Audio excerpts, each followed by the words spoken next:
Greetings and welcome, guys, gals, and non-binary pals, to episode 373 of the Words About Games podcast, the weekly video game podcast for Words About Games.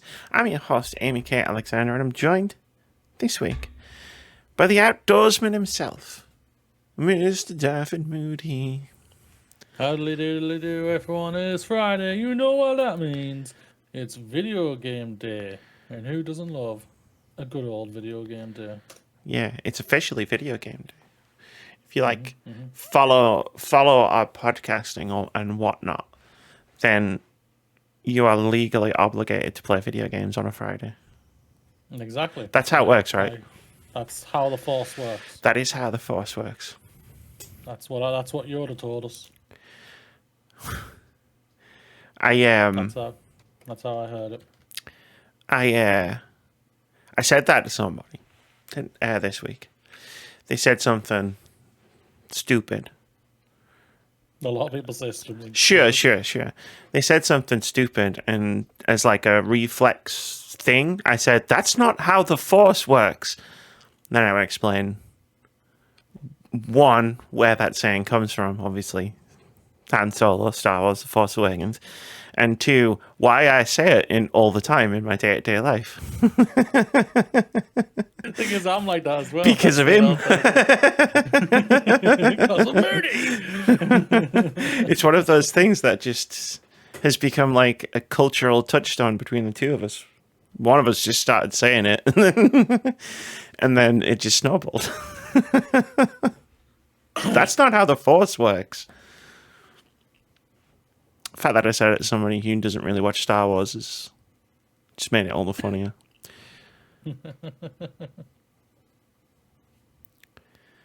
How are you anyway? Jinx. So you do know that means no one talks anymore. The podcast is done for the rest of the day. Oh, okay. Hey, I found a way to get out of podcasting. How are you? I'll ask you first. I'm fine, yeah, chilling, just pottering on, doing some things that I should have been doing a lot earlier. When you weren't podcasting. Combine two things at the same time, which is podcast review and also write up something. Oh, God. You're trying to do two things at once? Yeah. Men are obviously amazing at doing this. It's scientifically proven. So I have met men who can do this. I'm worried about you specifically doing this. Oh, so you're just saying me? I thought Moody can't do this. Yeah, basically, I am. That's a fair analogy. I won't lie. That is a fair analogy. Like, it might go off rails. One thing will go off rails. It'll either be the podcast or it'll be what I'm writing up. Either way, one loses. Okay. I'm interested to see what wins. I'm also desperately curious now to know what you're actually doing. Yeah, I'm not going to reveal that. I figured you wouldn't. I figured you either couldn't or you weren't going to. But I thought I'd ask anyway. You know what it's about. I don't know what it's about. You know what? I don't know what it's about. Is it your? You know what? Is it your anime fan fiction? My anime fan fiction, exactly. Yeah, that you post under a secret account. Under a pen name. On 4chan and everything. Fucking hell. The fuck would post fanfiction on 4chan? Back on X and everything. Yeah, you've got social media accounts everywhere. Tens of thousands of followers. This is why he doesn't operate a personal social media presence. He's too into his what if you were gonna write fanfiction, what would you write fanfiction of? Doesn't have to be anime, can be anything. Honestly, nothing, because I'm just not that. Like, I hate fan fiction in general because I'm just like, this is how they should have done it. Well, you should have rung them up and told them to do it this way. Then I think I personally hate fan fiction, so wow, this took a turn. I would never do it. Sorry, this took a turn. Yeah, it did, yeah. Damn you, fan fiction writers! You know I've written fan fiction before, right? That's why I secretly hate you. Ah, it's not so secret.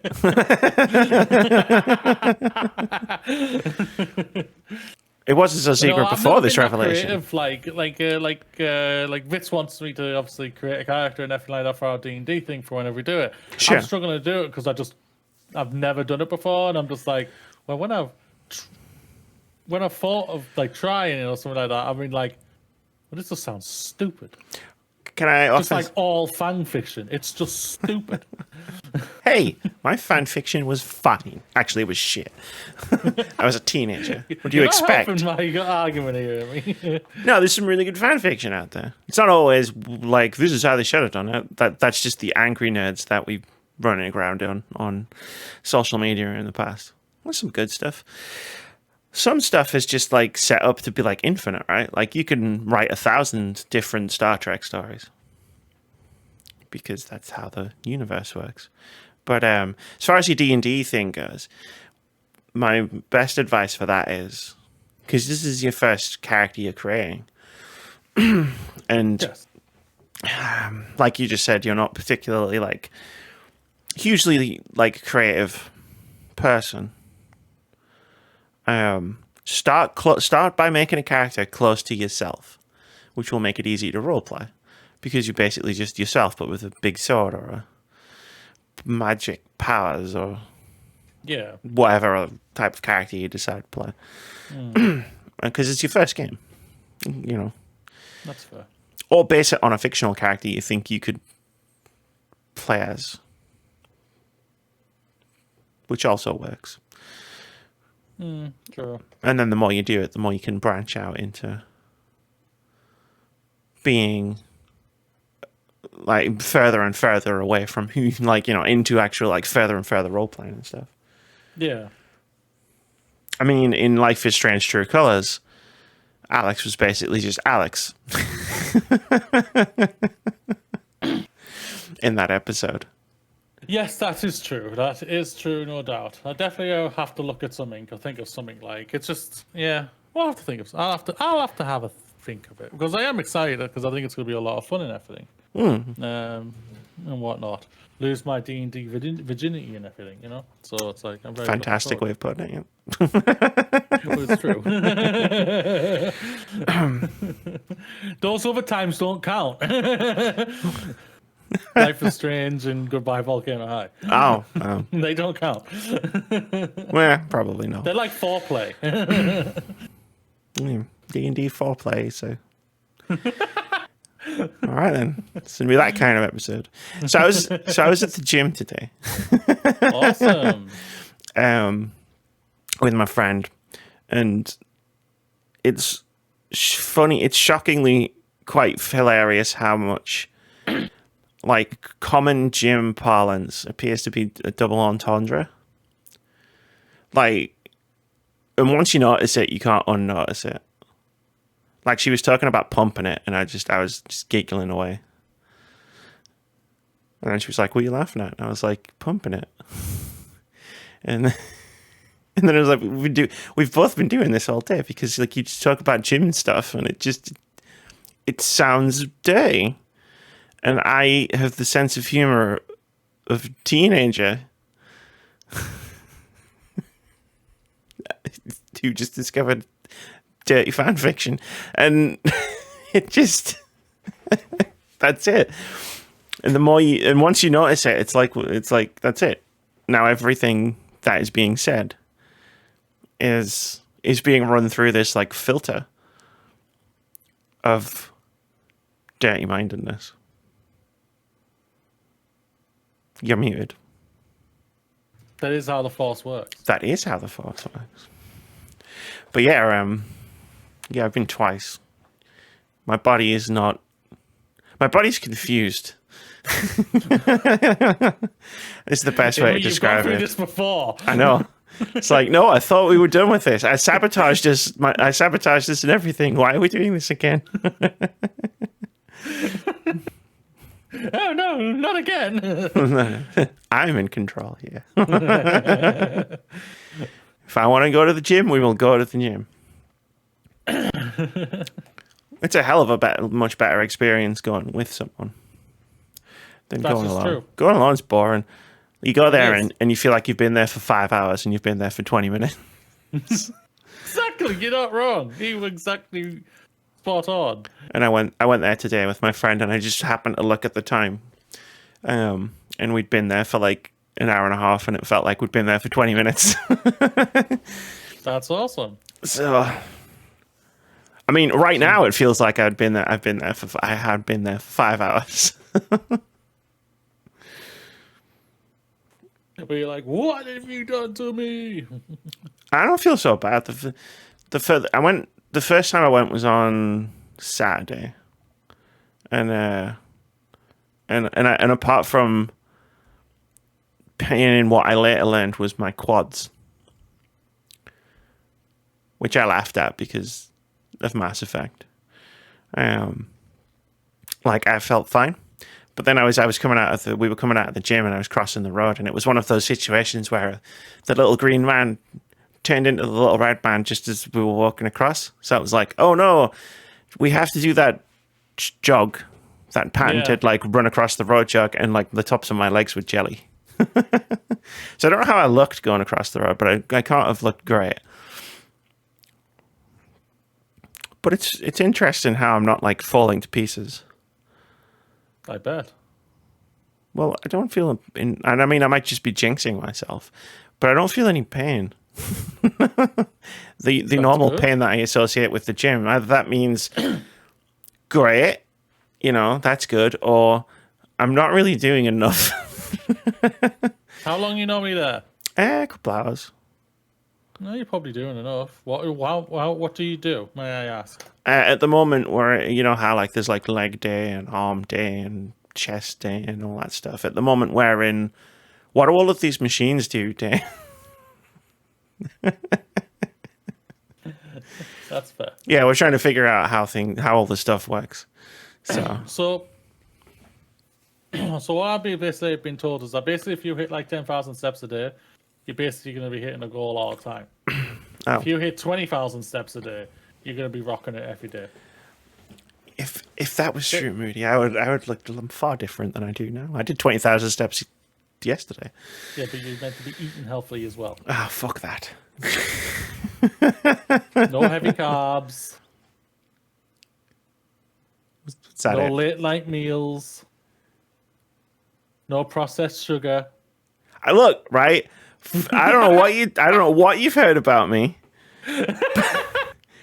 but I am not that bad. Do you get it? I know. I get it. I get it.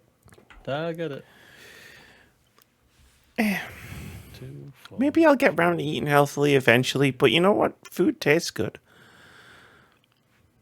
Food does taste good. There's no doubt about that. There is no doubt about it. What if I just use the gym to offset my bad eating habits? You can do that. There's no doubt about that. You can do that. Just doing quick maths in my head. I can tell something's going on. Yeah, Moody's got that look. Moody's got that look. I'm losing him. The look of he's overthinking things. Not overthinking. Just not overthinking. Just struggling. Yeah. Just making sure I'm getting this right. Is that 2, 4, 6? Yeah, that's 13. Is that 13? This is the part where he accidentally doxes himself. 10. Yes, that's 13. Okay, that's 13. That's it. 13. Doxes myself. Interesting. Doxes myself, does it? Okay. I'm just going to read out what you type in at some point. It's just going to end up being your fucking home address or something. Probably, yeah. Probably. Probably do some crazy ass shit, that's for sure. I need to send this to somebody. Is it me? Do you need to send it to me? No. It's been an interesting intro of the podcast. There is no doubt about it. There's no doubt. I thought I better just send this off and Normally, I'll stop, and then I'm back. Then you've got my full and undivided attention. If only I had your full and undivided attention 14 minutes ago. I know, but now we can get. See, this is good. This is good. This is a good start to the episode. Now I'm ready. I'm ready to go. Boom, boom, boom, boom, boom. Let's crack on to the main topic of the story, and let's go. Oh, okay, all right. Message received. You want less of the fun, talky stuff at the beginning and more of the terrible, awful video game industry stuff. I get it now. And yeah. See, I can pick up on hints. But are you feeling overall better within yourself when it comes to going to the gym? I don't know yet. It's been twice. I went on Saturday, and I went today. And I have a pretty physical job as it is. The weights on the machines, you know how like it's a big pile of weights and you pull the pin out and you put the pin in. They're really deceptive, like in how they're like, and how far up, like how far down they go for starters. Where I'm just looking at the weight of like the bottom one, just going, who the fuck's lifting this? in a random gym in this part of the country, who the fuck is lifting this? But like, yeah, I'm putting the pin like quite close to the top, like the fourth one or the fifth one down and stuff, and then I don't really have a concept of like weight in terms of this many kilograms is like, it's the real world equivalent of like, what is that? I don't know. It's the fifth pin down on the weight thing. And then I was doing one of the weight lifting machine things on one of the pins near the top of the machine. And then my friend looks at me and goes, that's basically my weight. Like, and it's like quite close to the top. And I'm just like, oh, so I'm just like lifting you. And because of the way how many weights there are on the thing, it feels like you're not doing a lot. But then you are actually doing a lot. Plus, we must have followed some guy who went around and put it all like way far down. Like, that was awesome. Which is always just like, no, man, come on, be serious. There's always those people. It did get super awkward where some guy, like proper like gym bro guy, and I'm not like having a go at him. He just like, if you imagine a gym bro, when I say it out loud, you're probably imagining what this guy looked like. Sat down like on a machine next to me, and he must have had it like super heavy, and he'd do like two reps, and he'd be going the entire time, and it was like, just getting really uncomfortable now. Please stop. Just stop it now. Stop it before I put you down. Do I need to call an ambulance?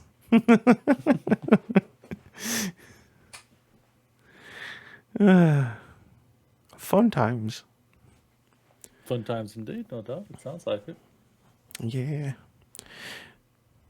Would it shock you to learn I have played 0 hours and 0 minutes of video games since we last spoke? Would it shock to say that I've done the same apart from when I'm at work? Sure, work for you. Work doesn't count, right? Yeah, work doesn't count. Yeah, I haven't touched anything. Yeah, like fucking hell. Yeah, it's just one of those things right now. Nothing's really speaking to me. Right. Like I've hit a wall with Sea of Stars, which is kind of annoying because I was really enjoying it, but it's not because of lack of enjoyment. It's just more of just like, I just can't be bothered. It's so weird, isn't it? It's like we've been standing on the precipice of the video game apocalypse of 2023, and we've been talking about it for so long. Where it's like, oh my god, look at all these video games that are coming out, and then like looking and going, well, I want to play so many, and I'm not going to be able to play any of them. And then we've both gotten here, and we're like, I don't want to play anything. Like, I'm looking at all of these games, and I'm just like,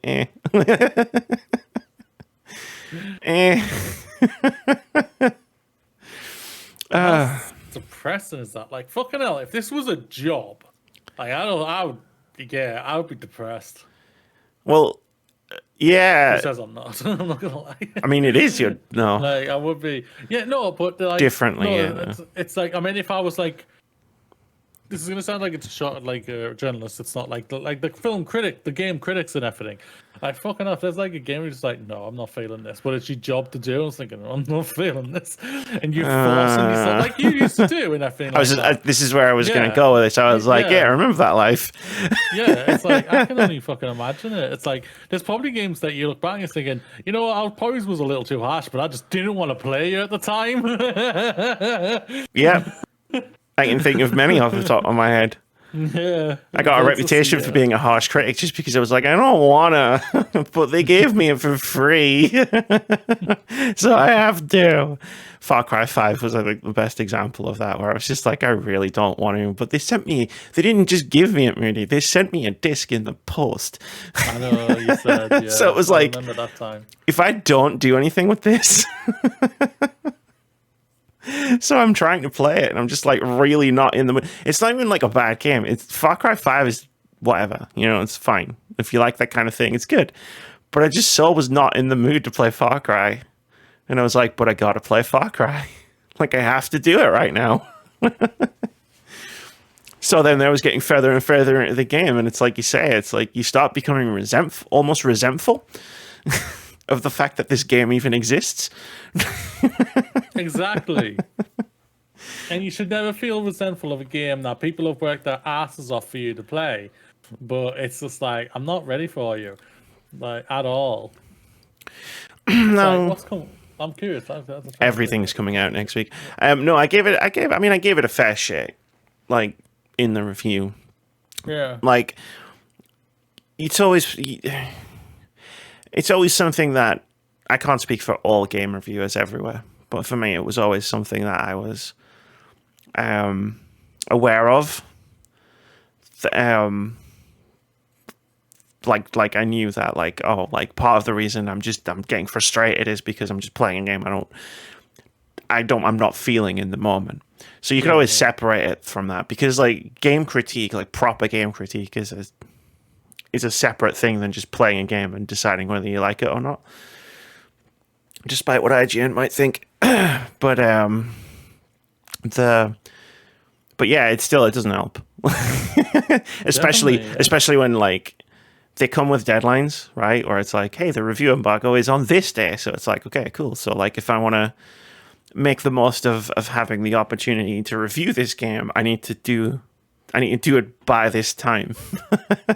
Which adds a whole extra element to it, because you might just sit down and go, I just want to fucking read a book tonight, but I still got to play Far Cry. And it becomes like that old there was that old diet technique that was a lot of horse shit, where it was like you did cleanses with the not juice, the blended whatever. My friend did it when I was living with him, and it was like you just do that, where you just like you'd find pockets of space where no video games were coming out that you would want to review, and then you would just go, cool, I'm not even gonna touch anything, think about video games, do anything. I'm just spent a week and a half not thinking about video games. Yeah. Like next week, I probably will land on something that I want to play, because like obviously Marvel's Spider-Man's coming out and everything, so I am looking forward to trying that out and everything. And I am very intrigued with Alan Wake 2. That's like, the week after. Yeah. They moved. But yes, Alan Wake 2 is on my must-play list. Slay the Princess is on my must-play list. Spider-Man 2 is... I'll get there. On the playlist. I'll get there eventually.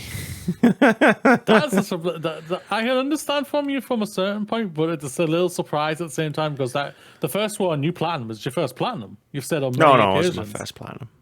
Was it? No. I thought, well, but I did platinum it. It's a game you platinumed, which is a very rare thing for you to even attempt to do. And yeah, so I was a little surprised, but I think... Insomnia. I think if I was like fully into the PlayStation verse and everything, I probably would be more hyped for it. But at the same time, I'm also like a part of my life when it comes to PlayStation. I'm just like, they release games that I'm probably gonna, for the most part, overall enjoy. I know what I'm getting. I'm gonna get a good, nice slice of pie here, and I'm gonna enjoy the crap out of this pie, and it's gonna be amazing, and it's gonna be exceptional, probably, with amazing characters and a great story, where you will cry probably at the end, like they did with the last time with bloody killing. Yeah, but It's been out for years. I don't give a fuck. Seriously. Spoilers, I guess. Maybe. It's been out for years. Get over it. spoilers, I guess, maybe. That's how much I don't give a fuck about spoilers or spoiling anything for people in general. But no, yeah. So it's like you got that all coming, and that's like, yeah, it's not as been. I think, yeah, like what you're saying is spot on. Like the we were talking about the great apocalypse and everything like that. Which, let's just be frank, there's always an apocalypse at the end of the year when it comes to video gaming. Yeah. All a single time, and then when we hit it, we just go, can't bother to play any of these. Blue screen of death. Do you think?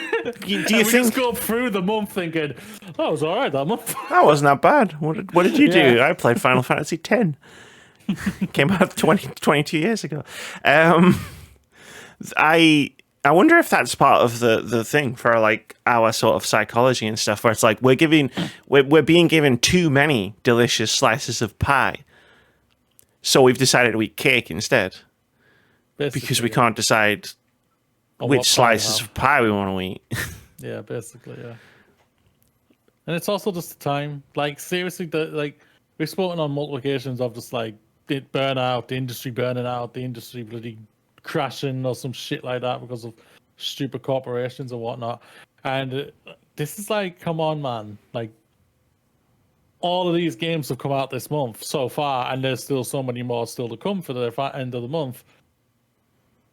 Not all of them are gonna sell well because of it. Like, Spider-Man's gonna sell fine. It's Spider-Man, for fuck's sake. It's the IP alone sells the game. Does whatever a spider can. Yeah, basically, and which is print money. Basically, the last few movies and whatnot. But no, yeah, it's like I'm looking forward to like whatever I play next and everything, and I'm looking forward to like just cracking on eventually. But yeah. Oh yeah. Go on. No, go ahead. No, I was like I'm like hard at work right now. It's like fucking hell. Yeah. I can't imagine like your job being so close to your hobby. Like, it's fine for me. My job has nothing to do with my hobby. Yeah. Like, I have this active partition between the two things. It's like there's a field at the doors, and then when I walk out, I just forget everything about it. I'm an entirely different person. You just walk out, and your mind just completely wipes off the entire day, and just like, what have I been doing for the last few hours? That's weird. What How am I did doing? I end up here? What am I doing here? This keeps happening to me. Well, I guess I'll just go home.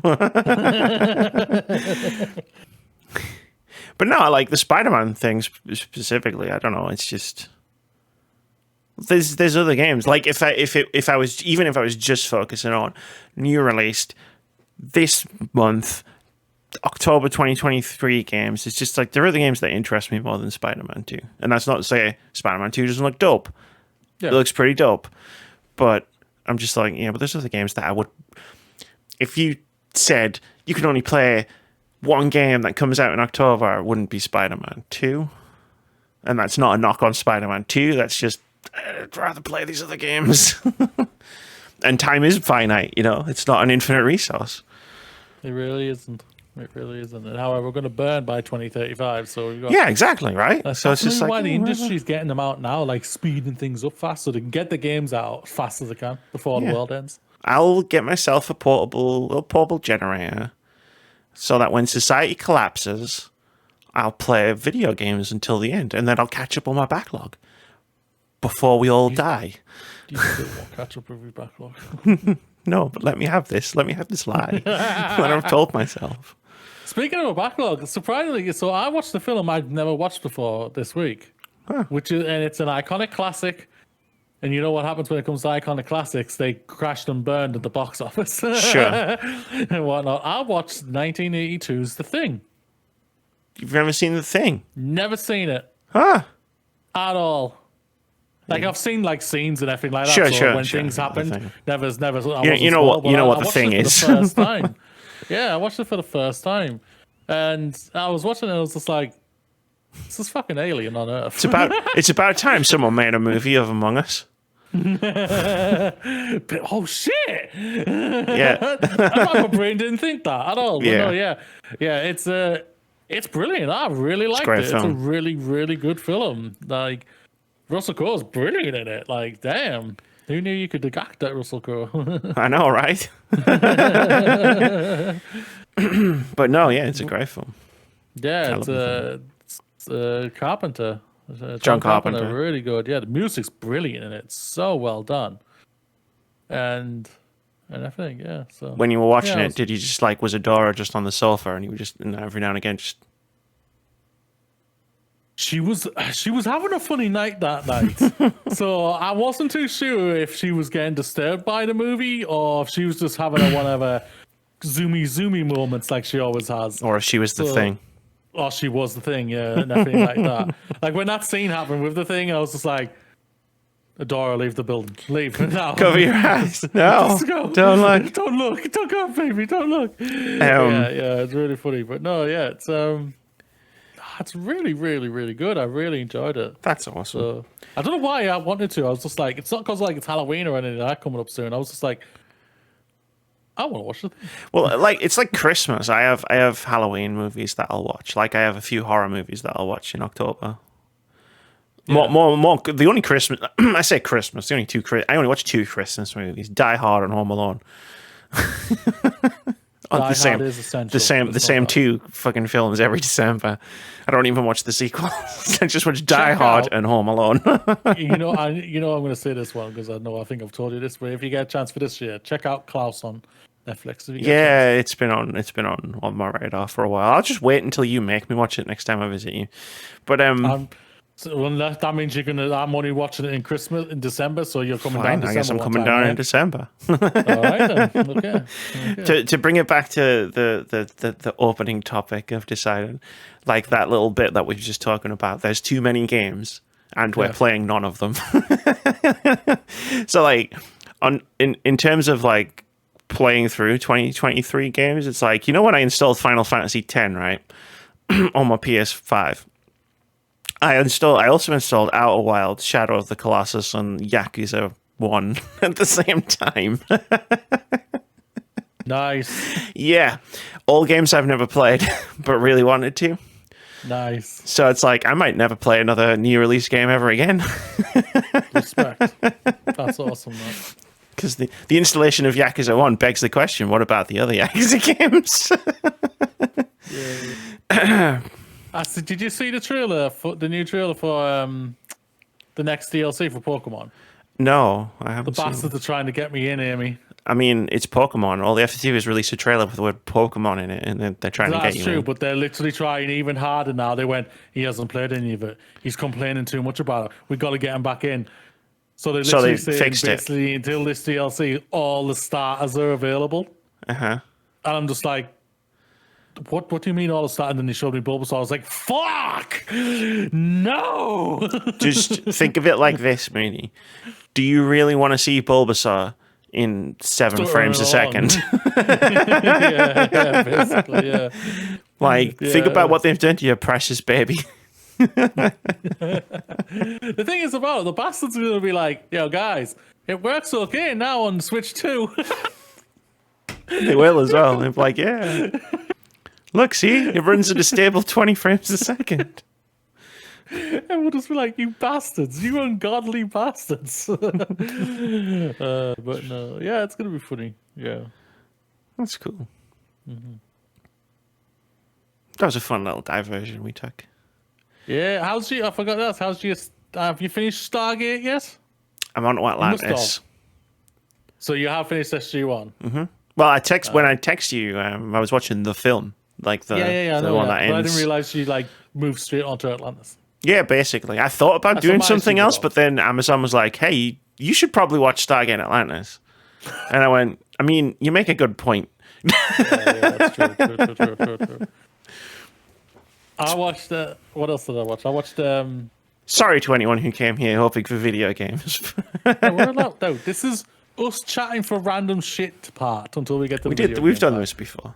Yeah, you know about us already. There'll be If you aren't used to timestamps. it yet, why are you here? There'll be timestamps. Please stay. But The thing is, right, just before you talk about what you were going to talk about, keep it in your mind as I explain this, where it's just like, there's a lot of news this week. And all of it is sort of the similar sort of tier. You know how, like, there's always, like, one thing you can look at and go, oh, that should be our main topic. Nothing jumped out at me. It's all the same. Like, so it was hard to pick one main topic. So I'm kind of glad we've done this instead. I had a main topic, I won't lie. I kind of wish I said it to you, but at the same time, I see where you're coming from with it. We've got time. That's true. So Disney have released a 4K version of Alien. And I was just like, excuse me? Something like that, yeah. And I've been told, and they've also, it's come out, Aliens is on the way. And I was just like, I hope so. Hey, we're getting somewhere now, type of thing. Alien. What about the Abyss as well, though? Like, come on, I want the Abyss. Alien, one of my October films. So, No, Alien's one of my October films that I was talking about. Ooh, Aliens. I have to watch Aliens again. I haven't done that since May this year. It's not actually that long ago. I'm no judgment. I'm just commenting. I don't need a reason, Amy. I'm sure you don't. Can you imagine if we just turned all of our podcasts into just general chats? Sometimes I think we should. Sometimes just sit back, just hop into a con, just start chatting away, and just see what comes out. We'll probably get to the news at some point. Yeah, like, eventually. Yeah. Like that thing you showed me this morning. Bobby Corden. James Corden. James Corden hosting an Activision Blizzard town hall. Which is awful enough in and of itself. I think James Corden is a scourge on humanity that needs to be eradicated. But like, I actually read the article as well, and like Bobby Kotick was like talking about how, oh yeah, in the future when we're all playing video games on Elon Musk brain chips. Like, what the fuck is wrong with you? Do you have one of these brain chips? Because that would explain a lot. It would explain a lot. There's no doubt about that. Yeah, when I saw it, I was just like, oh, good God. Like, seriously. Imagine working at Activision Blizzard, right? And you've got all the things that are happening, all the issues. They're probably going to get bought by Microsoft tomorrow. Like, and then you're invited to a town hall and you think, okay, this might be good. Maybe we'll get some answers to some questions. And then you get there and fucking James Corden's on the stage and it's just like, oh God. Oh shit. I might just quit on the spot. No doubt about that. No doubt about it. It was funny when I saw it. I was just like, oh my giddy aunt, for fuck's sake. Jesus, man. Like, come on. No. And then he's talking about Guitar Hero, which is, peak modern day relevance. Pretty much, yeah. Like, you already tried to bring it back once, Bobby. Nobody wanted the plastic toys anymore. Yeah, they only a niche thing. They only last. They get a boom and then they quickly die off like a fart in a hurricane. So it was great when it first came out. You Guitar Hero, and then that expanded into Rock Band, and it was a lot of fun. But we don't really play video games in the same room anymore, and also nobody wants to keep all of the peripherals. Yeah, definitely does. Takes up too much space. I've got all this stuff here that takes up too much space. Look at all this shit. Like, it would be fun. It would be fun to dig it out one day and just have a blast through it, maybe like once for nostalgia. But like, I didn't play Rock Band 4 for a reason. I never played any of them, so. Me, Keith, and Russ were massively into it. Oh, I can see that. I can definitely see it. Fucking loved it, but eventually, it's like anything. Eventually, we stopped playing it, and. Yeah. And the fourth one came out, and it was like, man, I'm not getting them together to play Rock Band 4. Although I probably have most of the DLC. We bought a lot of songs. God. Yeah. No wonder you're pro gaming all the time. We just kept. It turns out, like, we all when you like the kind of music that you would typically find in Rock Band, they kept bringing out tracks every week or 2 weeks, and there would always be something. There would always be at least one song where it's like, well, we got to have that, and like some songs are just phenomenal to phenomenal entertainment for Rock Band. Like any Tenacious D song is just hilarious. You've seen the film, right? Tenacious D, The Pick of Destiny. Nope. Oh, well, there's that one song called Master Exploder where Jack Black does the whole thing where he's like, ah, and like sets his microphone on fire in the film. And like, I'll send you the song. We all try to sing that song. We had neighbors. Then we didn't have neighbors. I don't think they liked us very much. Say that. I don't think they liked us very much. Jack Black has some vocal range. We don't. He really does. He really, really does. He's very surprising. And everything when you think of the man and everything, he's got a lot of range in many unique ways, no doubt.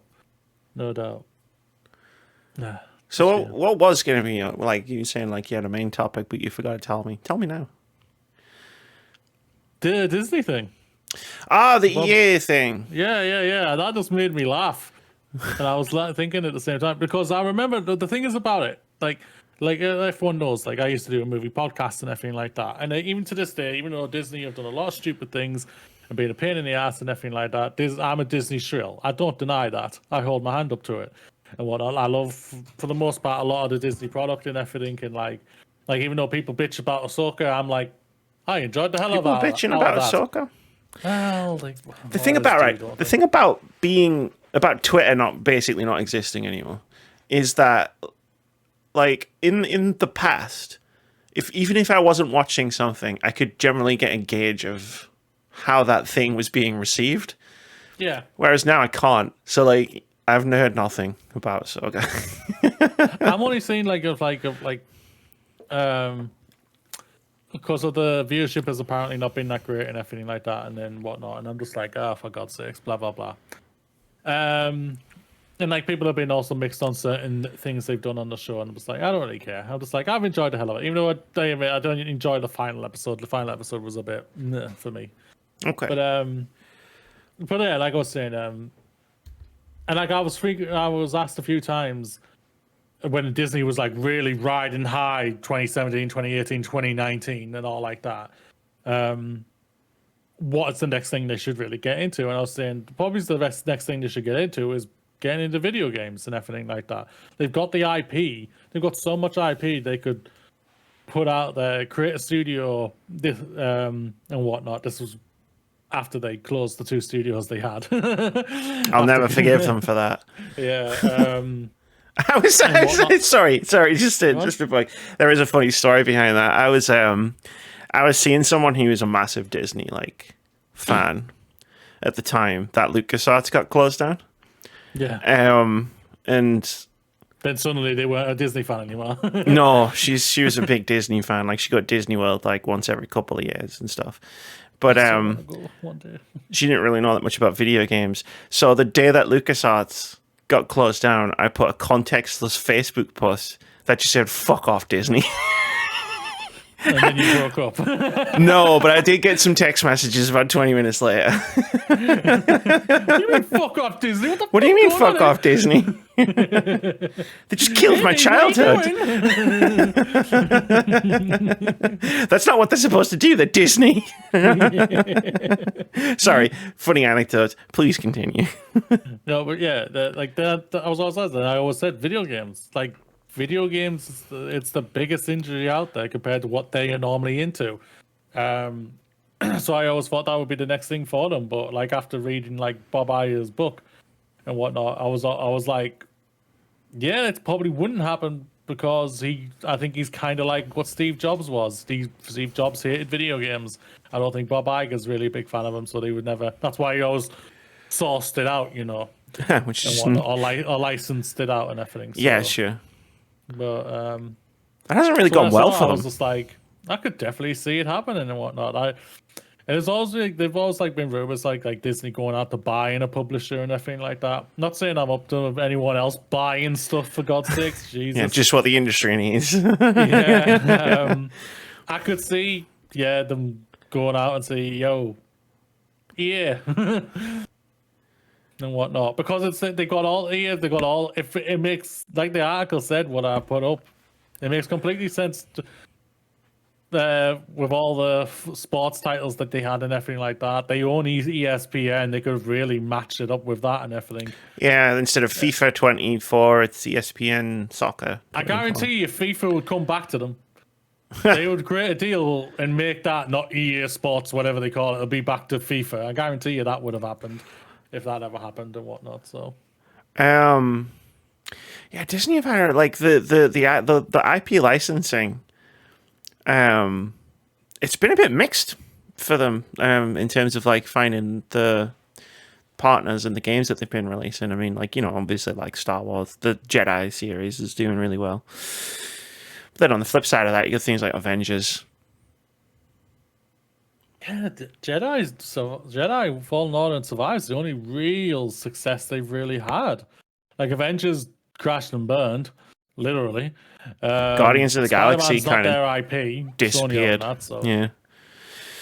Guardians of the Galaxy received really well. Won awards. Yeah. Seemed like a good game, apart from the fact that neither one of us could finish it.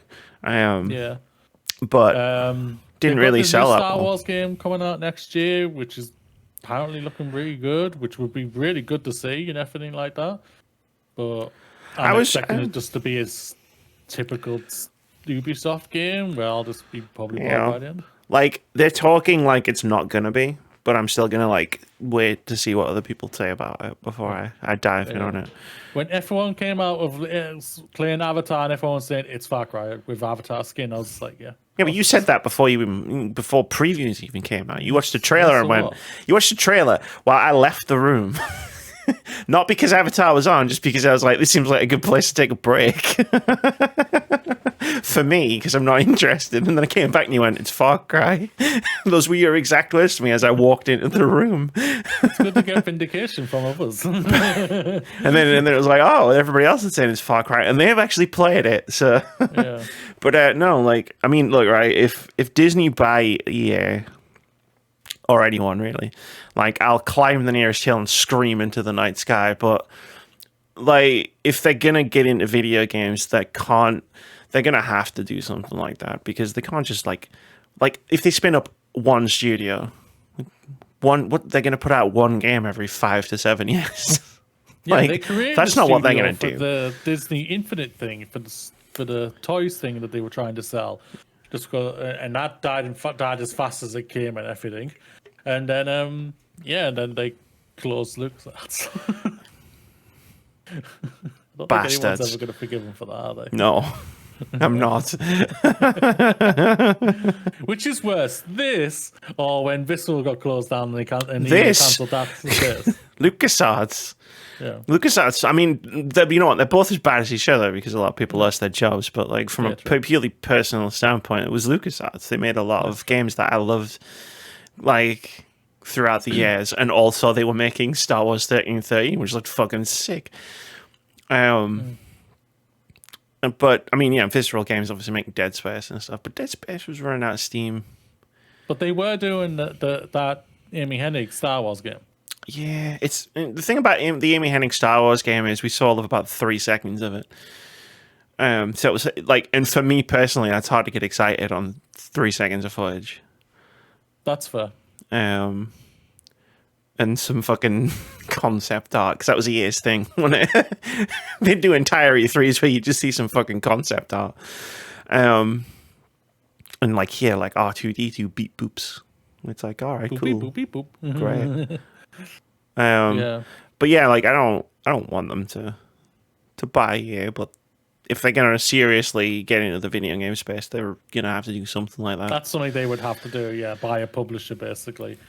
I If it's all if Bob Iger wants to do it. Like Bob Iger is trying to sort out a lot of shit right now. And it's if he wants to, but I honestly don't know if he wants to. So well, I mean, all the shit he was slinging about the writers and the actors going on strike, and it's like, oh, we'll buy a video game company, and then they buy a video game company just as the unionization movement is really starting to get going, and it's just like, oh, fuck this.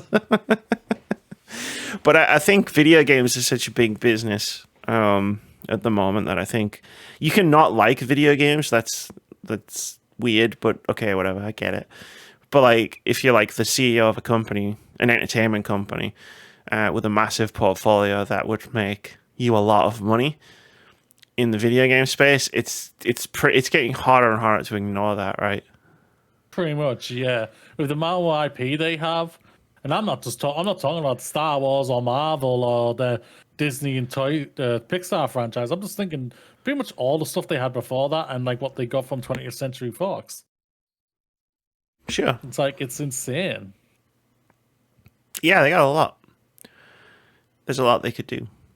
Mm-hmm. And they'll probably just make the same game over and over again. Hell yeah! Because if they buy EA, that's what it's in the game. Exactly. But then they'll be owned by Disney, and I'll like them then. Oh, okay. I'm a schmuck. I like them fine enough now. Like I know people like have this sort of fuck EA mentality, but it's like, I mean, all the AAA publishers are as bad as each other. Singling one out for extra hatred, it just seems counterproductive at this point. I hate them all equally, but they make some good games. Like, my hate for all of these publishers is equal. But I appreciate the hard work of the people who make the games. And they make some good games. They do indeed. Like Jedi Survivor, which I liked. I had some issues with it. No comment. But no comment. I enjoyed the Dead Space remake. Actually, no, wait. I still don't have Titanfall 3. Fuck yeah. worst company in the world. We don't have Titanfall 3. They can go fuck themselves. Okay. I'm on board. What I'm saying is I'm on board.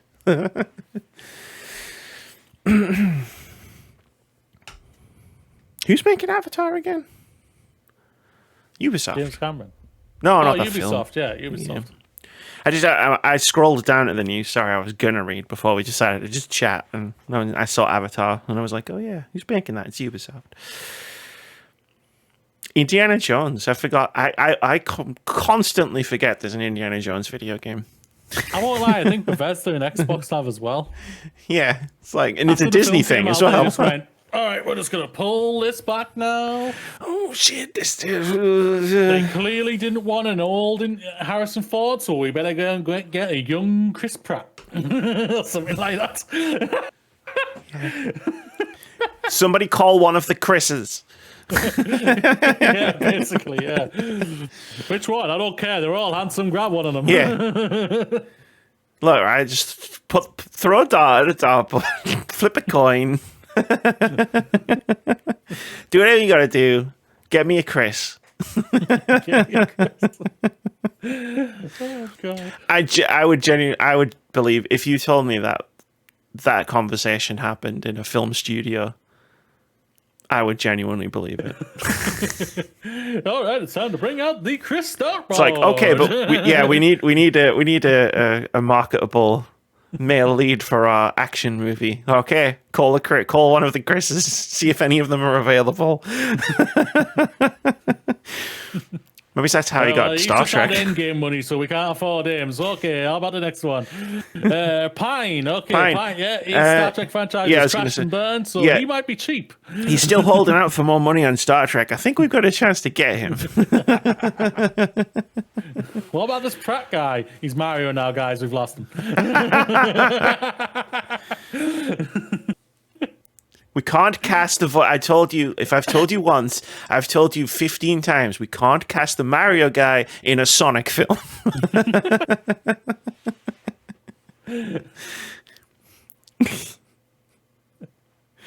Oh, God. But yeah, The Disney. boys would have been better, I won't lie.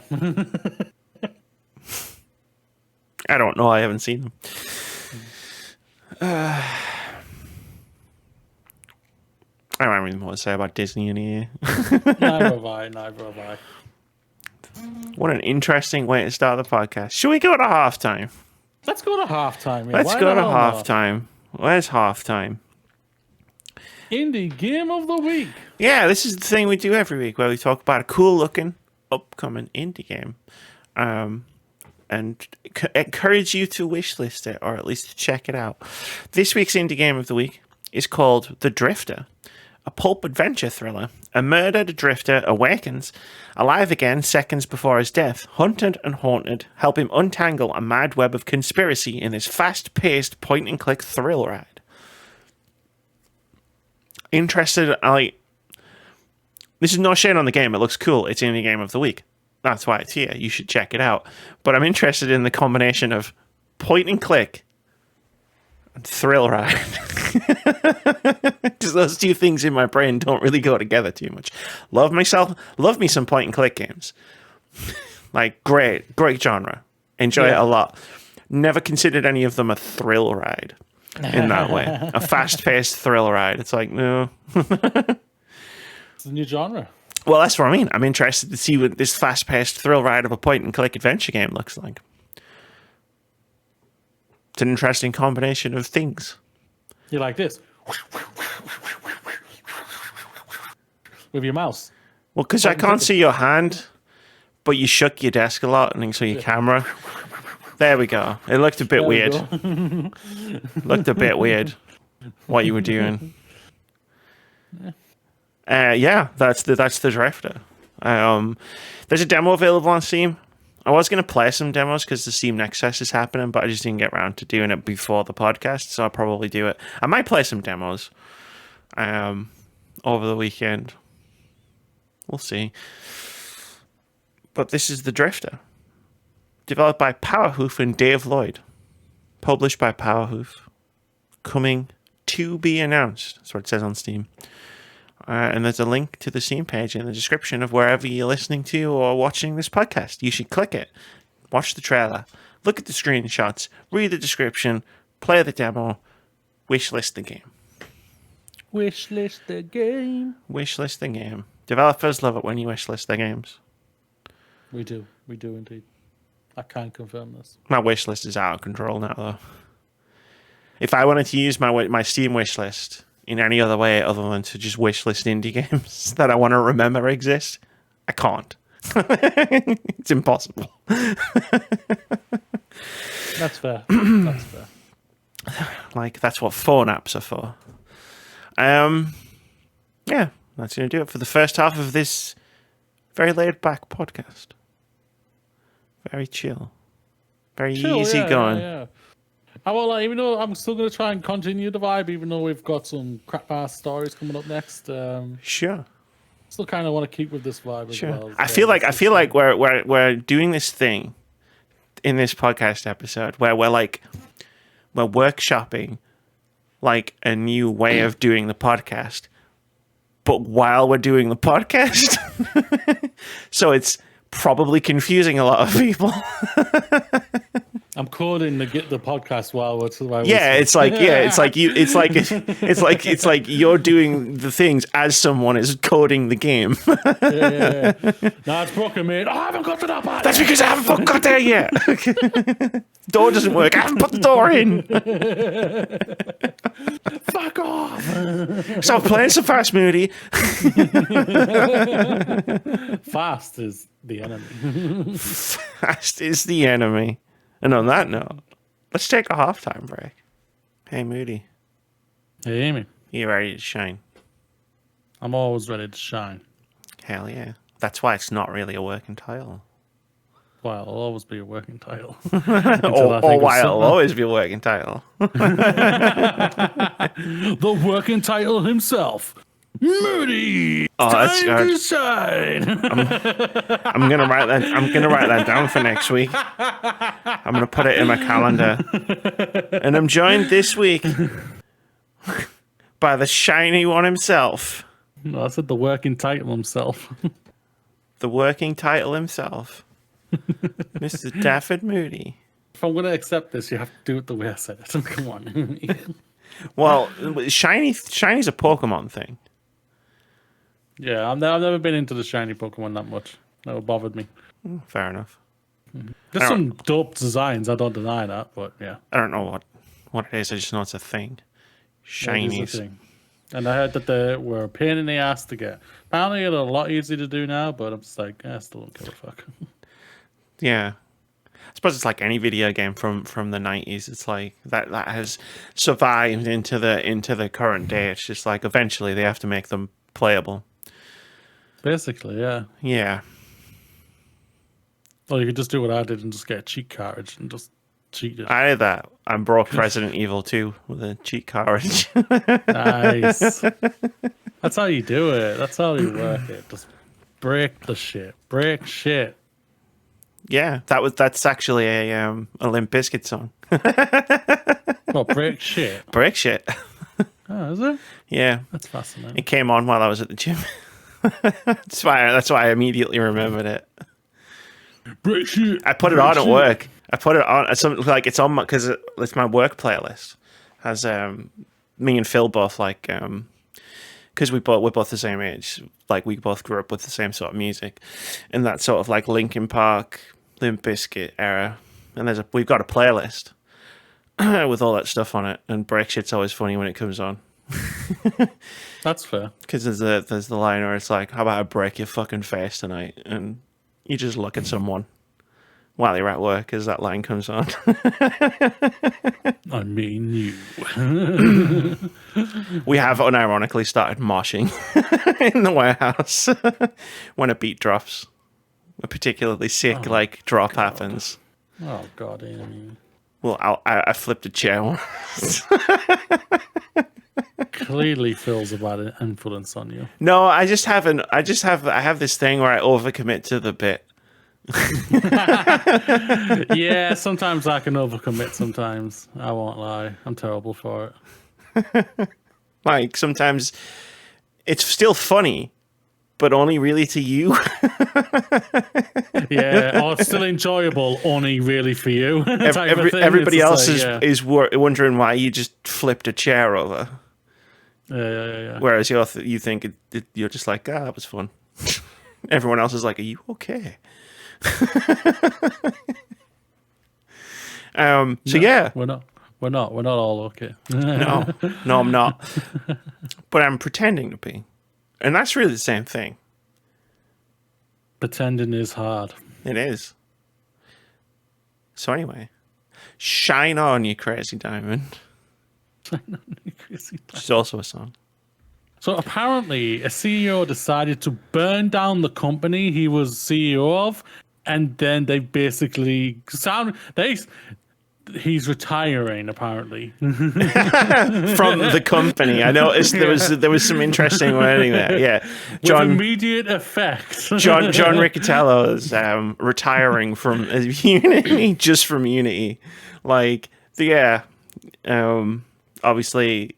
This comes right after, what has it been, a month? Yeah, give or take, yeah. Since he announced the Unity runtime fee, which was every time someone opens a game, a developer gets charged money. I'm shocked that business model didn't take off. Yeah, no doubt about it. It's just like... it's not really opened, funny. installed. Sorry, installed. Yeah, it's just like he just walked in. It's just like fire burning around. He's like, this is fine. This is my time to leave. Yeah, my work here is done. Or his, it's just really, really funny at the end of the day. At the end of the day, like people, let's just be frank here. He's not getting like what the CEO of Sony, Jim Ryan. Jim Ryan doesn't retire until next year. Yeah. Because he's getting literally booted. He's like, get the fuck out. The board are like, get the fuck out. Go. Jim Ryan has made some questionable decisions and statements in the last few years. But he didn't burn the company down around him. Nope, not at all. Which John Riccitiello definitely did. You missed our podcast where we talked about Jim Ryan.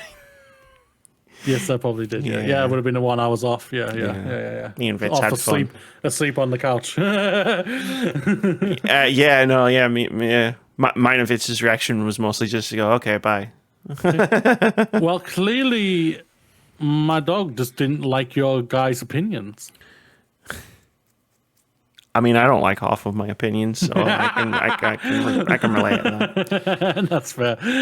No, at the end of the day, good riddance is the guy, but it's he'll as all CEOs do. The truth is, that's like all white CEOs do. He'll land on his feet Somewhere else. into some other garbage truck on fire. He'll land and literally melt it. No, he'll land on his feet at a company that is doing fine.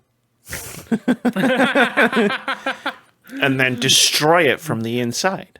And then turn him into the worst company in America. Yeah. 2 years running. That's what we hear. You can literally see in the stock price, the share price, the moment he joined and the moment he left. That's not even a joke. That's just fact.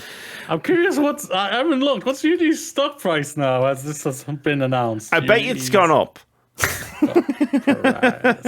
I'd be shocked if it hasn't gone up since they announced his retirement. Probably. Price.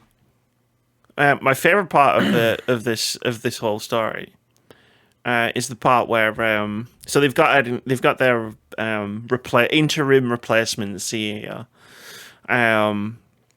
When did they announce he was retiring? I don't know. It has to have been within the last 7 days because we would have talked about it last week. It did go up a little bit. I bet it did. If it was the 5th of October, it had a massive spike. Yeah, that might be in it. A massive spike. But then it's dipped again, but that's still... And then it dipped again when the statement came out, because what I was just about to say was where they were talking about how Riccitiello is going to continue to advise the company to ensure a smooth transition, which the ship's already sailed there. Smooth transition is not possible.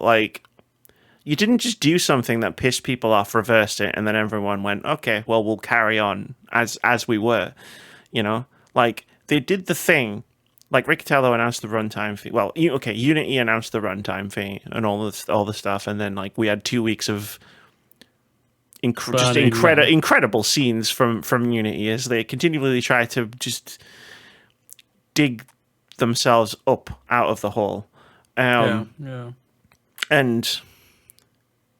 the whole thing, I remember we talked about it. The whole thing was geared around getting people to sign up to their ad platform, which was the malware company, alleged malware company that they had purchased, and it was like that direct thing where they were going after the I can't remember the name of that other ad service, where it was like their specific goal was to kill this other ad service completely.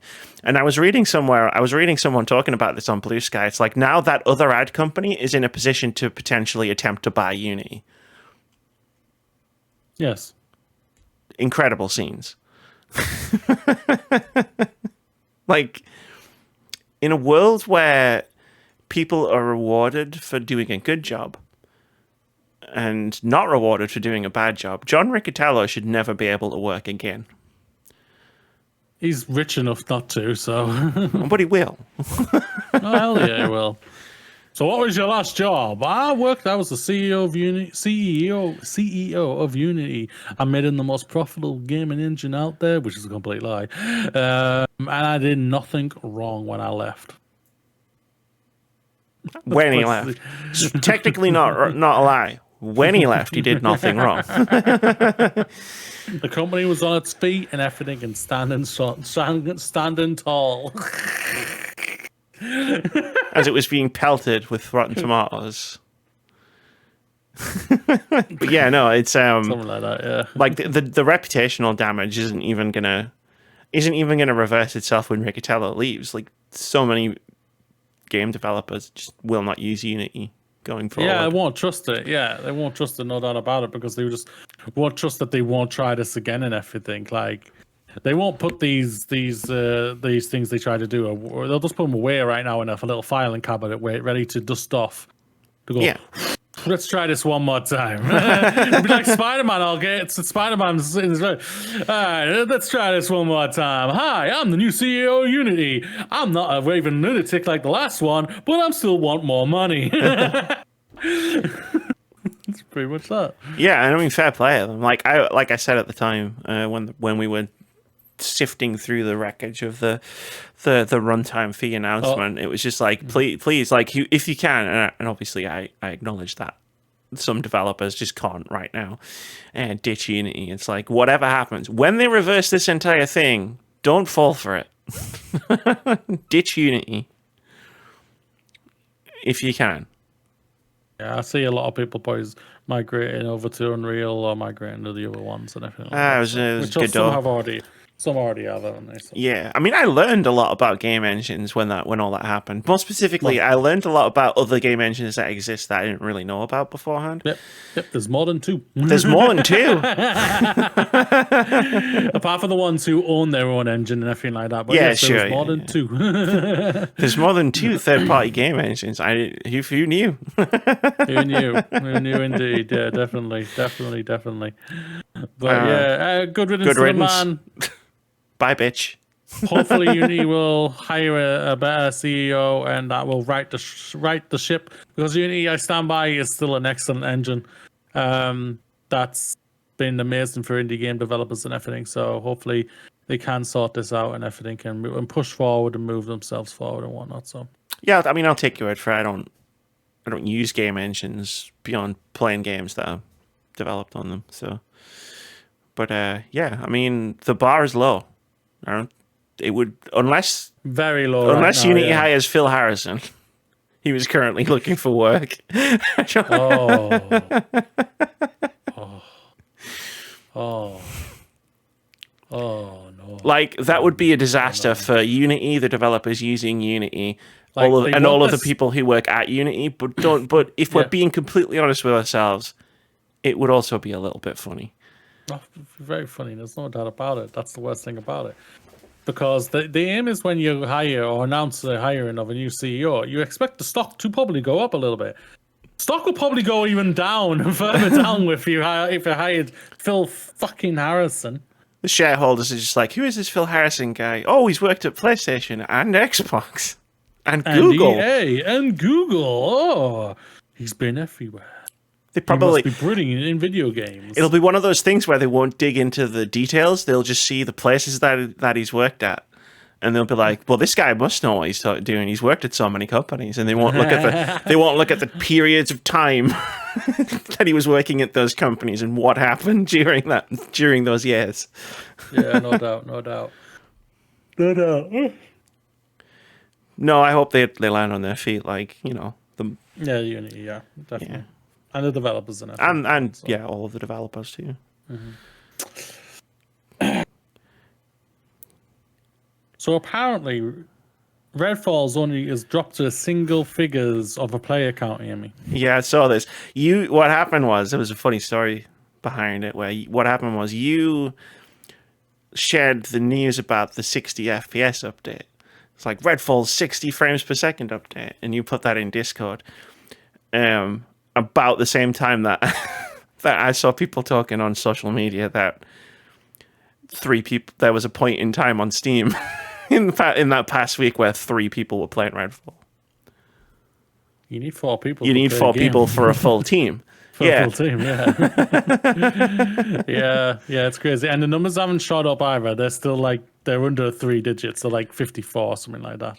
Yeah, it's not insane. Good. Like, and like, Redfall's available on Xbox and also on the Xbox PC app, which isn't obviously tracked as part of the Steam stats. And it's on Game Pass. I would expect it to have a bigger player base on Xbox, the platform, than on Steam. But I feel like you can still use sort of like Steam as an indicative. Hell fucking yes, definitely. Of how much interest there is in Redfall. Steam's the biggest PC platform out there. Yeah. If they are recording these slow numbers, you can. Yes, I do believe it always will be higher on a console. Just because it's available to everybody who has a subscription, right? Like, I've played Redfall. Would I have played Redfall if I wasn't a Game Pass subscriber? I mean, probably because it was made by Arcane and I'd have to see it for myself, but like most people probably wouldn't have done that. Definitely not. Fuck no. It's a shame because apparently like they've dropped a massive update that's fixed a lot of issues and everything like that. But apparently, like, yeah, it's still just like the bridge is burnt with this game. Like Microsoft, I know, like, well, one of the what was it? Paint Highs came out. We've got 10-year plan for Redfall. Or something did you say last week? Yeah, it was. They got a 10-year plan for it. I can see. Dude, if you go on. No, you go. No, you go first. I was gonna say I can see where he's coming from, in regards to the fact that like his point was we need to sort this game out because it's going to be on Game Pass forever. Like, so it's going to be available for people who have Game Pass subscriptions. It's always going to be there. I can see that point of view, but as we talked about many months ago, like you need to cut your losses on this thing. If you're Microsoft or Arcane, like even the developers didn't want it to come out, according to Jason's reporting. Yeah, like they're contractually abided by the things they've revealed that they need to get out, like the rest of the characters that they've said they're going to be bringing to the game and everything. So I think they just get that out and that's it, and wash your hands of Redfall. Yeah, just seriously, Pete Hines. No offense, dude. I don't know you so anything like that, sir, but like what you're saying is just crazy speak for me personally. It's just like you've got on Steam under 100 people playing this game. You're trying to bail out a sinking passenger liner with a bucket that's got a hole in it. It's like at a certain point, just stop. Yeah, like you've hit the iceberg 5 times already. How many more times do you want to keep hitting this fucker? Yeah, like seriously. And you're just trying to keep the deck chairs arranged. It's like it's done. It's done. Like, you can bring out updates, you can fix the frame rates, you can fix the AI. Like, there's things that you can do to improve the performance of the game. But I've played that game. Like, there's fundamental design problems in Redfall that can't just be patched. Like, it's the kind of shit you can't just patch, right? Like, you know, like if Star Wars Jedi Fallen Order came out, and my issues with it were mostly technical, but Moody's wasn't. So you could patch most of the things that annoyed me about Jedi Fallen Order, but all the patches in the world aren't going to improve Moody's opinion of that game. Oh, the bug still annoyed me. I mean, the bug still annoyed you, sure, but like, you know, the game had fundamental design choices that you didn't particularly enjoy. And like with Redfall, it's like it's a live service game. I don't care what they fucking say. It's designed as a live service game that made by people who didn't really know what they were doing because they didn't have strong leadership and strong vision from the people who were leading the development, and you can tell when you're playing it, and you can't fix that. The best you can do is take all of the lessons that you've learned and make another game. If you want to make a game in the same genre and get it right the second time. Yeah. Yeah, that's the thing about it. Like, what was it? Like, the leak. If the leaks are true, what we talked about a few weeks ago, you're doing Dishonored 3, for God's sakes. Let them do Dishonored 3. Let them pour all their artistic might behind that game, that the game basically, deep down, if it wasn't a brand new story-based RPG, and story-based single player, it was clearly Dishonored 3 that they probably wanted to do, and let them do that. They clearly have their creative juices wanting to splurt out all over a game, and to give you an incredible story-based, action-based experience. Let them do this, Xbox. Like, seriously, let them do this, because you've released multiple games from the Bethesda studios, and overall, they're probably overall mixture right now. They haven't all battered high bars that you wanted to do or anything like that. So yeah, there is the only one I can think of is Deathloop, which is more popular on PlayStation because it went there first. Deathloop was a good game. But the thing about Deathloop and Redfall, both, is that they're sort of like holdovers from the pre-Xbox era, right? Like, Microsoft published them because they owned the company at the time that they came out, but the games were in development before Microsoft bought the company. So, but like what everyone knows, thanks to the reporting by Jason, the developers didn't even want to do this game before Microsoft bought them. So it's like they stated on many occasions, we wanted you to cancel this game, you fucking idiots. It's like we were hoping you would cancel it, and you just left it. Which is the part where I took issue back when we talked about it. It's like Microsoft just decided to let it burn, which they've done a lot. If all of the reporting we've read and all of the statements that we've read from people working in various development studios are to be believed. Yeah, there's no doubt about it. Like, Microsoft, I think they're a bit all over the place right now. It's like you got bloody the motorsport, which I think is done very well from them, but it's getting mixed I'm hearing at the same time. Oh yeah, like Vitz has been messaging me about it. I mean, he was here talking about it last week. And like he was messaging me about it earlier today. I think his opinion is about if the game is dropping, like as time goes on. That's not good. It's not what you want. Yeah, like he's linked me a video. I haven't had a chance to watch it yet. Yeah. Like apparently the grinding is disgusting. Yeah, that's what he's talking about. Like, hang on, let me bring. I know he won't mind me. Talking about the stuff that he was sharing me.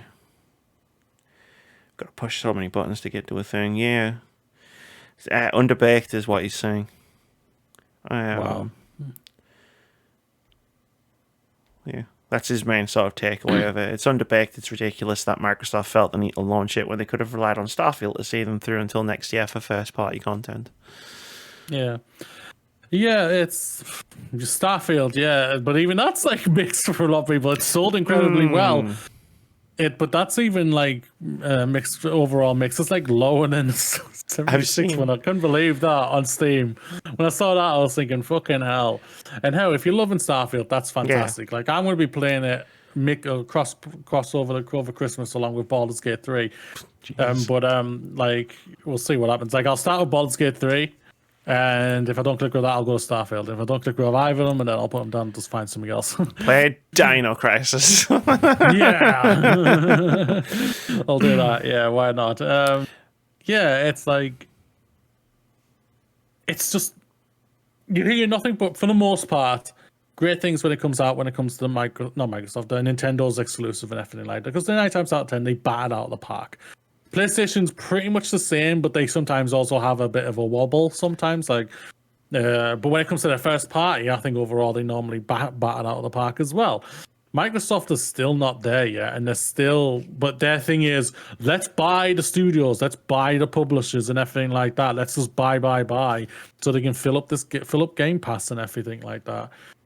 And it's just a shame. It's just a shame when you see, like, when I see, like, for the most part, even when I see like PlayStation buying a studio, I can see most of it. It's more strategic. It's more strategized than Microsoft is. Microsoft is, we have to fill up the portfolio of Game Pass. Well, I mean, there is that. But I mean, when we were talking about many years ago, before they went on their buying spree, the thing we were mostly discussing about Microsoft is they need games, and this was one way to do it. Mm-hmm. And they've had some great games, like in the past few years. Can't deny that. I remember screenshotting all of those OpenCritic averages when that guy went on that unhinged rant about 7 out of 10. Yeah, there's a conspiracy. The game reviewers are giving Xbox games bad reviews, and the worst thing about it right now is what he's saying has come true, going off that Steam rating. Yeah, but Steam. I mean, Steam rating's a Steam rating. Like, I don't put much stock behind Steam reviews. But it's still funny at the same time. But it's like, no, that's not what's happening. I mean, you got to remember as well, they had Hi-Fi Rush this year. That's the only one that anyone's saying is really. I've seen a lot of people talk about loving Starfield, and for me, I'm not wading into that. Oh no, yeah, but no. When I hear Hi-Fi Rush is the one that's mostly universally loved. Yeah, Hi-Fi Rush is probably the one where you don't see a lot of The dissenting opinion of that seems to be rhythm games aren't my thing. That was my position on it when I tried it out. I was like, it's not my thing, but it looks cool. Yeah, Starfield is just 50-50. Motorsport sounds like it's 50-50. I mean, it's interesting that it's interesting. Like, it's difficult for me to sort of weigh in on Microsoft's first party output, like the discourse around Microsoft's first party like output this year. Because I mean, if we think of the three main games, and I'm sorry if I'm forgetting anything. Oh, if they're four main games, I guess Redfall has its own issues. But their other three main games are all games where it's just like not for me. So I can't really jump in and go, I have an opinion on this. It's like I was never going to play Starfield. I was never going to play Forza Motorsport. And I tried Hi-Fi Rush, but I'm just not into rhythm action games like that. Yeah, but the thing is, I think we can, but we can have a conversation as a part of this, like, of the discourse went behind it. It's just insane. Yeah, it's just insane. It's just like, guys, you're feeding into the quote unquote Nintendo, PlayStation fanboys of them winning all the time because you're literally playing into their quote-unquote hands by complaining about your games. But if your criticisms are legit, which is, I would hope mostly are, then that's a shame it is a shame because like I was hoping for Starfield to be great. I will be giving it a try. And maybe it is. Like at Christmas, after Christmas, I'll be coming out and saying, stop the game of the year. Starfield. I would love to say that. That'd be awesome. That would be awesome. Will I? I have no fucking idea. Who knows? Who can predict those things? I tried to do that once on a podcast in January. I made a prediction about what my game of the year would be. Tremendously wrong. Hilariously so. What year was that? Oh, I don't remember. It was like 2016, 2017. It was 2016. And I don't even remember what I said my game of the year was going to be, but it definitely wasn't what I ended up being. Was the one that you thought was going to be your game of the year close to your game of the year? No. I don't even think it was on the list. Oh my god! How bad did that miss for you? It wasn't so much. I mean, it was partially that, but 2016 was the year of games I didn't see coming. Overwatch, Hitman, Titanfall 2, Last Guardian. 2016 was a really good year for me. I fucking love 2016. The games that came out, Stardew Valley came out that year. Uncharted 4 came out that year. Titanfall 2. Doom came out that year. Titanfall 2, Forza 3, Dishonored 2. Dishonored 2. Yeah. Dishonored 2, well, if you've seen my video about Dishonored 2, you know I had a funny experience with that game. As a written review on wordsaboutgames.net, where I know. So you thought, what game did you say you thought was going to be your game of the year? I don't remember. Like I said, I can't remember. I know what your game of the year that year was. Yeah, that was also in the Dishonored 2 review. Persona 5 was the year after. So it doesn't say that. It says 2016 for Persona 5. Yeah, because it came out in Japan. Well, fuck them. Yeah. We couldn't play it until May 2017. I don't know what your game of the year was this year. In 2016? Yeah. For some reason, I wrote it down as Final Fantasy 15. I made several jokes about that in the Dishonored 2 video. Because I was like, was Dishonored 2 was Dishonored 2 your game of the year? So, yeah, probably. For that year. Well, so when I played it, it was buggy as shit. Dishonored 2? Yeah. When it came out, I played it on PC and it was really buggy. And I wrote a review for it because I wrote reviews at that point. And I said in the conclusion to the review, this would probably be my game of the year if it wasn't so buggy. And that was my premise for my video that I made last year about Dishonored 2. And then at the end, I was like, yeah, it was my game of the year. It was a close one, though. Hitman, Overwatch, and Titanfall 2 were in the mix as well. Oh, yeah, Titanfall 2. Mm-hmm. So many good games came out. It was a good year for Amy. It was a good year for Amy-ass Amy games. Looking at that list, I think my game of the year was probably Uncharted 4, Thief's End. I loved that game. Yeah, that was out. That was a good one. That was my first Uncharted. Oh yeah, you said that, yeah. Because I never had a PS3. I didn't play the Nathan Drake collection until after I'd played Uncharted 4. Yeah, definitely. Yeah, Actually, I didn't play it until after I played Lost Legacy. Yeah. I'm very surprised that they haven't remade those games on Naughty Dog. They're doing it for The Last of Us and Last of Us Part 2. Well, we'll talk about that. Yeah, that was the thing this week, wasn't it? The Last of Us Part 2 remaster is happening. It's a remake, isn't it? Or I don't know. Or is it a remaster? It might just be a remaster the same way Last of Us Part 1 was remastered. The visuals, the visuals were already there for that game. Just like, man, come on. It's not surprising. For me, it's them. They're putting. Obviously, it's an easy way for them to get an easy money. There's no doubt. Yeah, there's no doubt about that. But it's also, I think, it's like it gives them longer chance to like prepare the next game and everything. Because obviously we have no idea what the fuck's going on right now. Like the factions is that's on like hiatus right now. Apparently, it's cancelled. It's not coming out. I think so as well. I think it's been cancelled as well. And now they're just going to focus on either their new IP or they're just going to go, fine, we'll do The Last of Us Part 3. Fine, I guess we'll just make fucking billions of dollars. If you're gonna make us.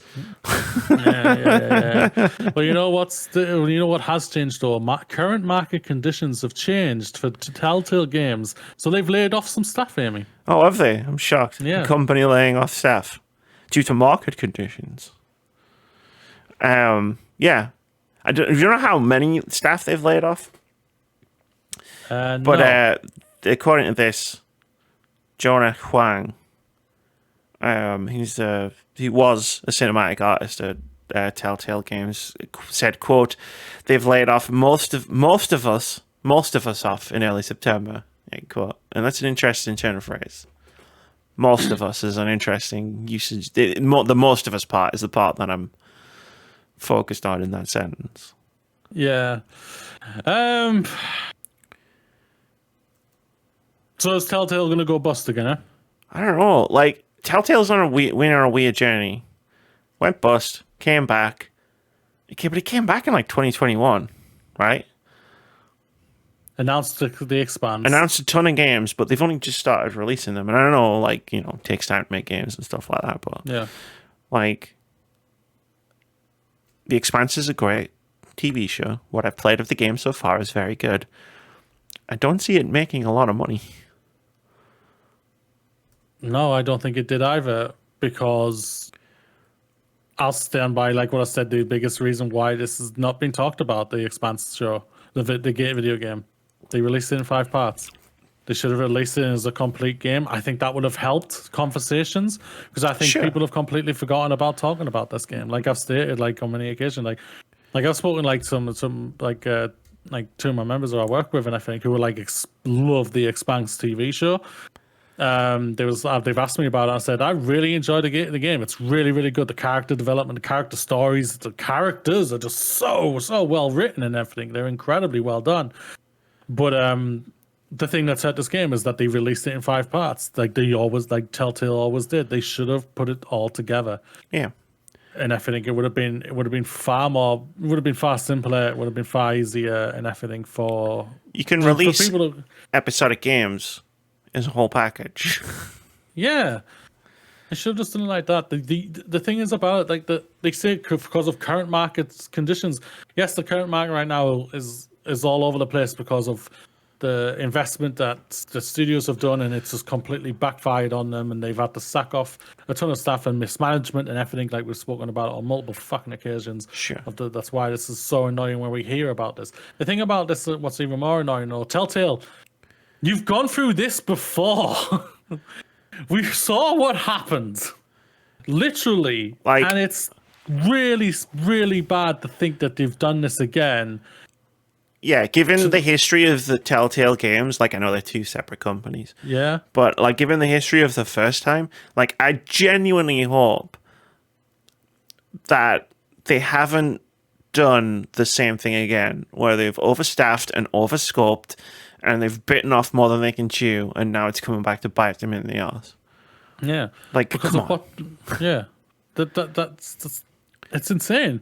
And because of all of this now, I think people are even thinking like Wolf Among Us 2 is probably not going to happen, which Well, is insane to think. they're porting it to Unreal Engine 5. And my question for that is why? Why are you porting it from 4 to 5? Just you don't need to do that. No one's expecting The Wolf Among Us 2 to look like that one fucking train station demo that from, you know what I mean? Like, just Unreal Engine 4 is still a good engine. It's a very good engine. There's no doubt about that.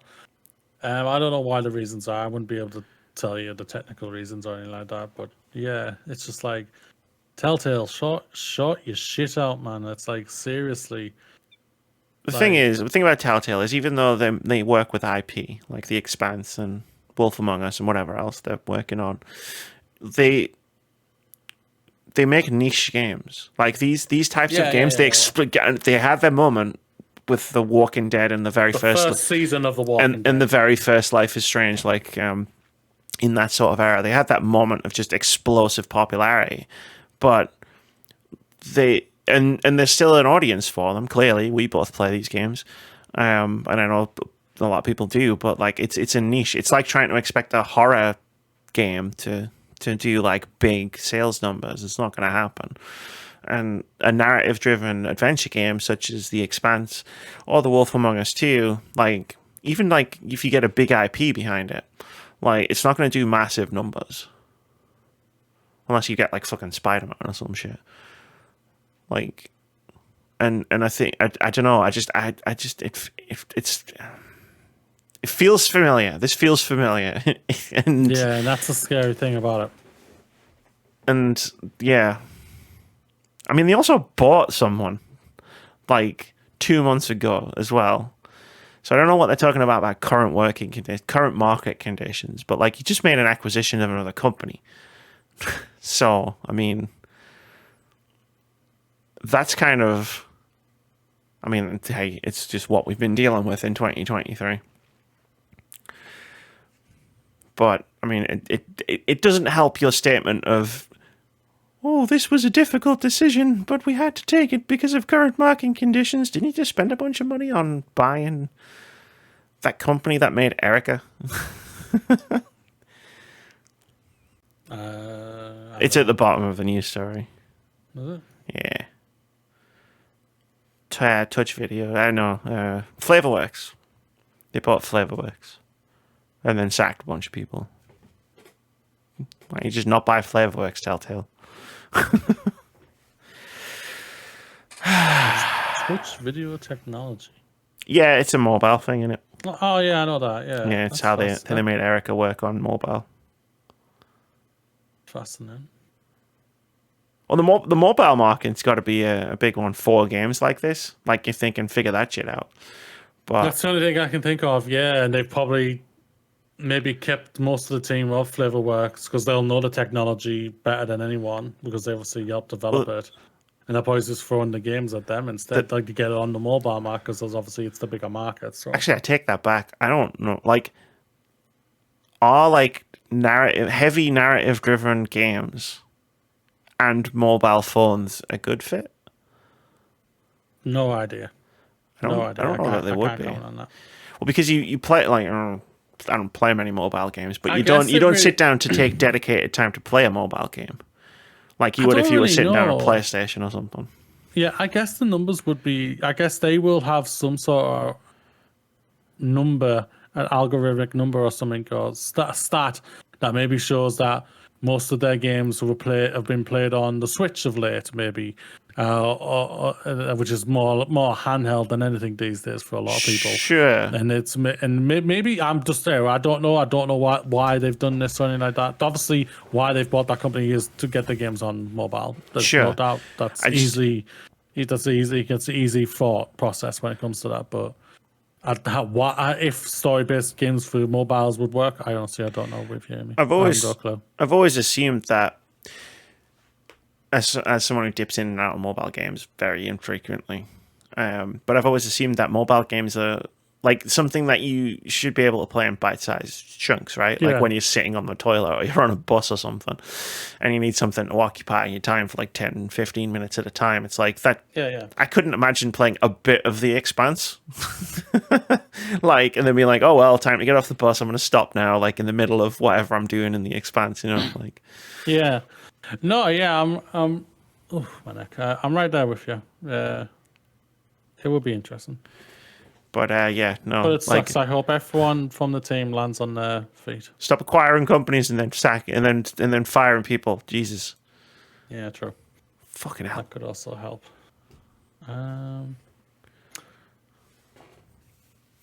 So apparently, Ubisoft is on the right path following their sexual harassment allegations, Amy. I love how you're opening all of these with, so apparently. So apparently. They're on the right track. Ubisoft is talking shit again. When we know for a fact all they've done is move people to other studios who have been following sexual harassment allegations and everything like that. Yeah, well, they have done that, allegedly. It's not allegedly, that's true. I'm just saying it because I don't know what is and isn't. I don't want to get sued. I mean, they can try. I haven't really got anything to take. That's true. Yeah, that's true. But go on. No, you go.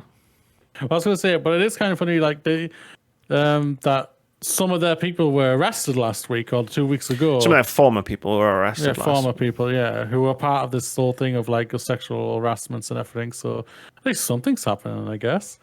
But outside the company. What's happening inside the company, I wonder? Yeah, it's like the arrests have nothing to do with Ubisoft. I mean, I'm sure the company like was complying with authorities. Yeah, see their addresses, don't get them. in their get them, boys, in their ongoing investigations and stuff like that. It was 5 former Ubisoft employees. They were detained by police in France and questioned over allegations of sexual misconduct, including Tommy Francois. Unfortunately, these dickheads' names are all burned into my brain from talking about them so much back in 2020. But it was from the quote of "We're on the right path" came from Chief People Officer Annika Grant at a games industry.biz HR summit last month. So she said this before the arrests happened, or they were brought in for questioning. I mean, I don't know, like, this is one of those things where it's like, I'm going to want to hear from the Ubisoft employees like before I make any value judgments on whether Ubisoft is moving in the right direction. It's not like the allegations hit in 2020 and then we talked about them and then no more allegations happened for 3 years between. Well, yeah, it's like, heck, the fucking CEO's still there, for God's sakes. You haven't seen him be arrested or anything like that. We've been talking about this for 3 years. Yeah. With new information. Yeah, new information. We were talking about this not that long ago, weren't we? One of the Ubisoft development studios was still going through shit like this. Yeah. Yeah, it's just the whole thing when it comes to it. Like whenever they say who was it who spoke about it? HR, wasn't it, or something? Yeah, HR Summit. The HR's right. I don't trust HR to open a can of beans. Like, and to pour them into a bowl and put them in the microwave and cook them. I wouldn't trust them to do this. So it's like, what? I ain't going to trust any of this report whatsoever, even if you've got facts to back them up saying, we have done this. The facts of the matter are, you've moved people who are senior people who have got allegations against them, and just moved them around and put them in higher, in more powerful positions as well. This is what you have done. The facts are there. We ain't stupid.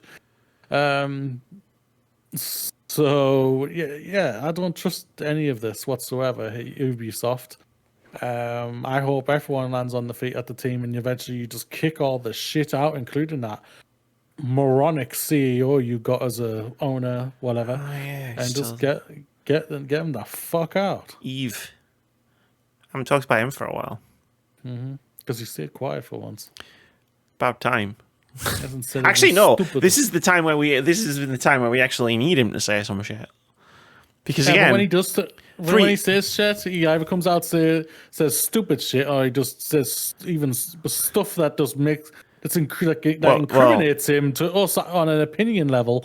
That just makes us go, wait. So what did you actually know? You either knew and you allowed this to happen, or you didn't knew, which makes you just a terrible boss of why you did not know this was happening. Well, yeah, which one is it? 3 years ago, we asked the question on this podcast: is Usual more incompetent or complicit? And we still don't know. Yeah. There's Is he pictures just of him with the bastards.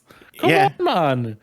We all know the answer. Allegedly, he is complicit. See, that's how you use it. Keith ruined the word for me.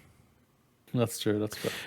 I want to hear from some Ubisoft employees before I really, Agreed. I really like. Because hey, if you know what, if it's true, and Ubisoft is moving in the right direction, fucking great. You love to see it, but just in time for me to try Avatar. do I trust the chief people officer of the company when she tells me that? No, I don't.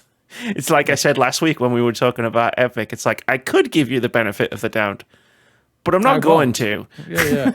How much snickering was happening during her speech?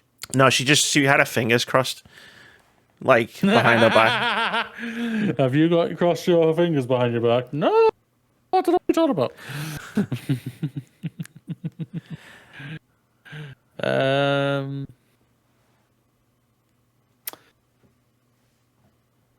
Unionize, baby. Let's unionize. I think that's a great word. That's just unionize. Unionize. Yeah. So the developers at CD Projekt Red and Avalanche Studios. So around 100 developers at Avalanche Studios have unionized. They're making a game called Contraband. I feel like I should have known that. I think we know about this. There's a trailer out, I'm sure. Yeah, it was an Xbox thing. Yeah. Workers and everyone was like, what the fuck is this? And some workers at CD Projekt Red have unionized. Like, I was reading about this news, the CD Projekt Red and the Avalanche Studios ones, and then like CD Projekt Red have gone through 3 rounds of layoffs in the last 3 months, which I didn't know until I read the story about them unionizing. And that's why they've unionized, because people keep getting fired. There's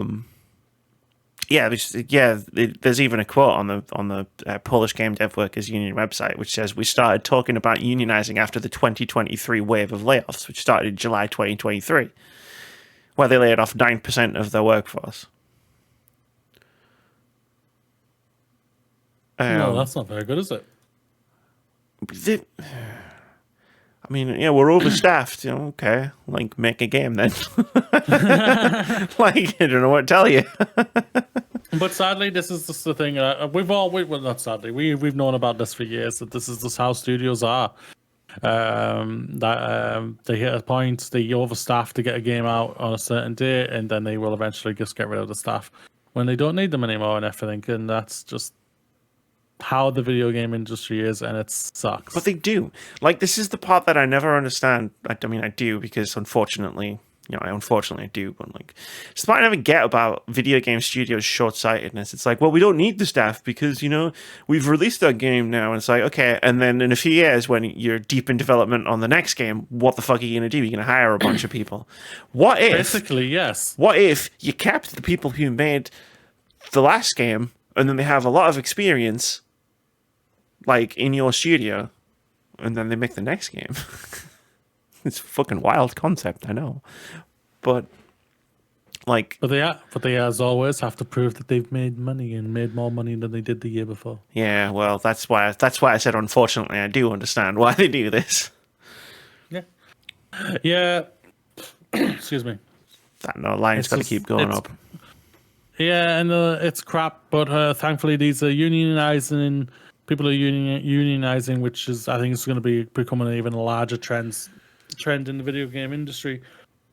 And even though BioWare fired a lot last week.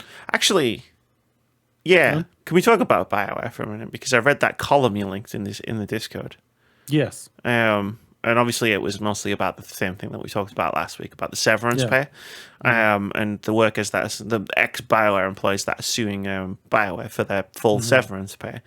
But the part that we didn't cover last week and that I didn't know about until I read that column, where one of the things they were told by EA, I believe, was that like them getting their full severance pay would put the development of Dragon Age Dreadwolf in jeopardy, or would like impact the development of like, guys, if 7 people getting the severance pay that you owe them would potentially collapse the development of Dragon Age Dreadwolf, that game's development is going to collapse regardless.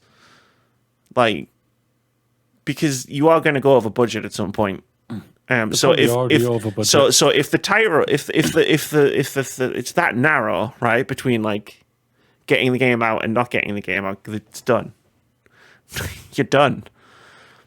Like, it's such a fucking bullshit thing to say. Do you want to know what I think they're gonna do? Close BioWare. I think they'll either cancel the game and write it off as a tax thing, just like Warner Brothers did with Batwoman or Batgirl. Batgirl. Do that and push them to do Mass Effect or close BioWare. That's honestly what I think is going to happen. Yeah, sure. Do a tax thing and everything. Fucking tax things, man. Like, the thing I wanted to say, and this might come off, this might come off as weird as someone who doesn't work in the game development industry, but I feel like I need to get something off my chest here. Because the reason EA would say that to these people is because they have a lot of... it's because they have because these people who are suing BioWare have a lot of personal and emotional investment in the studio and the game, and I imagine like the history of the franchise and stuff, because a lot of them have worked there throughout the entirety of like all of the Dragon Ages coming out. And the idea is to play on that passion, whatever you want to call it, to get them to drop it so that they won't adversely affect Dragon Age Dreadwolf. And I get it. Like, working on video games or in any like artistic medium, like there's a passion there, there's an enthusiasm, this is my dream job, like there's an ownership of creating something, but it's a job. If you're owed money by a company, you get the money. Yeah. Like, if it digs into sort of something I've been thinking about like for years with like all of the crunch stuff that we've been talking about over the last fucking 600 years, where it's like one of the reasons that that companies can get away with this stuff is because they prey on that whole dream job thing, right? It's like, well, you want to make it, you've dreamed about making games, so like you put in the extra work, you put in the extra time, you do the overtime without getting paid, and it's like, no guys, it's still a job. And you need to treat it like one. Yeah. Yeah, and I don't disagree with what you're saying there. Yeah. And I know, like, it can come off a bit weird, me being, like, non-game dev. But, like, you need to get paid. And it won't, even if it does adversely affect, it won't. EA makes so much money, they probably wouldn't even notice if they paid this severance. No, there's no doubt about it. They won't notice it whatsoever. We know this. They make loads of money just from FIFA alone, or from EA FC 24. Yeah. They make a bundle of money from that all the time. So I completely agree with that. And if you work for the stuff, you should get paid. Don't let these people, these executives, twist your passion for their own ends. Yeah, definitely. Yeah, like Andrew House was what paid 30 billion. Yeah, million, exactly right. 30, whatever. A lot of money. He was a lot of money. $6 quadrillion. And those are on the bad years. When he still gets bonuses, even if he misses all his targets, because that's how billionaires work. We'll have to move on to the final part of the podcast. Okay. Bit of a weird one. But I think we kept the chill vibe. We'll figure it out, right? It's like if we're gonna do this, like whole just chatting thing. We'll figure it out. But let's do some what's happening next week. Lots is happening next week. I'm gonna finish The Expanse on Sunday. Yay! Just like I said I would. On stream. Sunday. Between 7 and 8. 7 p.m. and 8 p.m. UK time. Twitch.tv/words what about episode games. you on? So I got 3, 4, and 5 to do. Oh, wow. Yeah. That's interesting. The first 2, but it took me like less than 3 hours to do the first 2. That's true. But yeah, but I thought you've played more since then. No, I haven't been back on Twitch. This is one of the reasons why I'm moving from Fridays to Sundays, or I'm going to try it anyway, because I think Sundays might be a better day. But just means I might have to start later. Just because Don't forget to eat before you stream. Well, I see, because Sundays is family dinner time. I don't have a choice. That's one of the other reasons I'm doing it. Sunday is the day you and your family acknowledge each other. Is it? It's like, well, we acknowledge each other. We acknowledge each other most days. Sunday is the day we interact with each other. Star Trek Day. I might have to move that if I'm going to be streaming. Oh no. The next episode that they're watching is the Lower Decks crossover. Oh shit! Oh, God, I need to know what happens there. I am fascinated. Do I tell them? No, do I not tell them? They're gonna be like, "Why is it a cartoon? Yeah, why is this a cartoon? Who are these people? Who are these not interesting people?" But yeah, Sunday Expanse. Check it out. It'll be fun. The last one was fun. We all had a good time. EGX is happening right now. Yeah, right now. I was so hoping to go. I want to go next year. I got a ticket and everything. Oh damn! Yeah, I didn't buy it. I got an industry. Sure, obviously you got an industry ticket. I'll say that. I literally went, I work in the industry, motherfuckers. You're like Wayne's World, where they go backstage and they're showing the pass to literally everybody. Yeah. You're just like showing your armband like off. This. Hey. Yeah. Hey, you know what? I was happy with myself when I got my press pass for EGX that time. Oh, yeah, no doubt. Yeah. Mostly just because I got to go to the press room and it was quiet. But I was hoping. I briefly considered going this year, and then decided against it. But I might go next year. The thing is, I don't really want to go for playing games. I want to go for seeing people.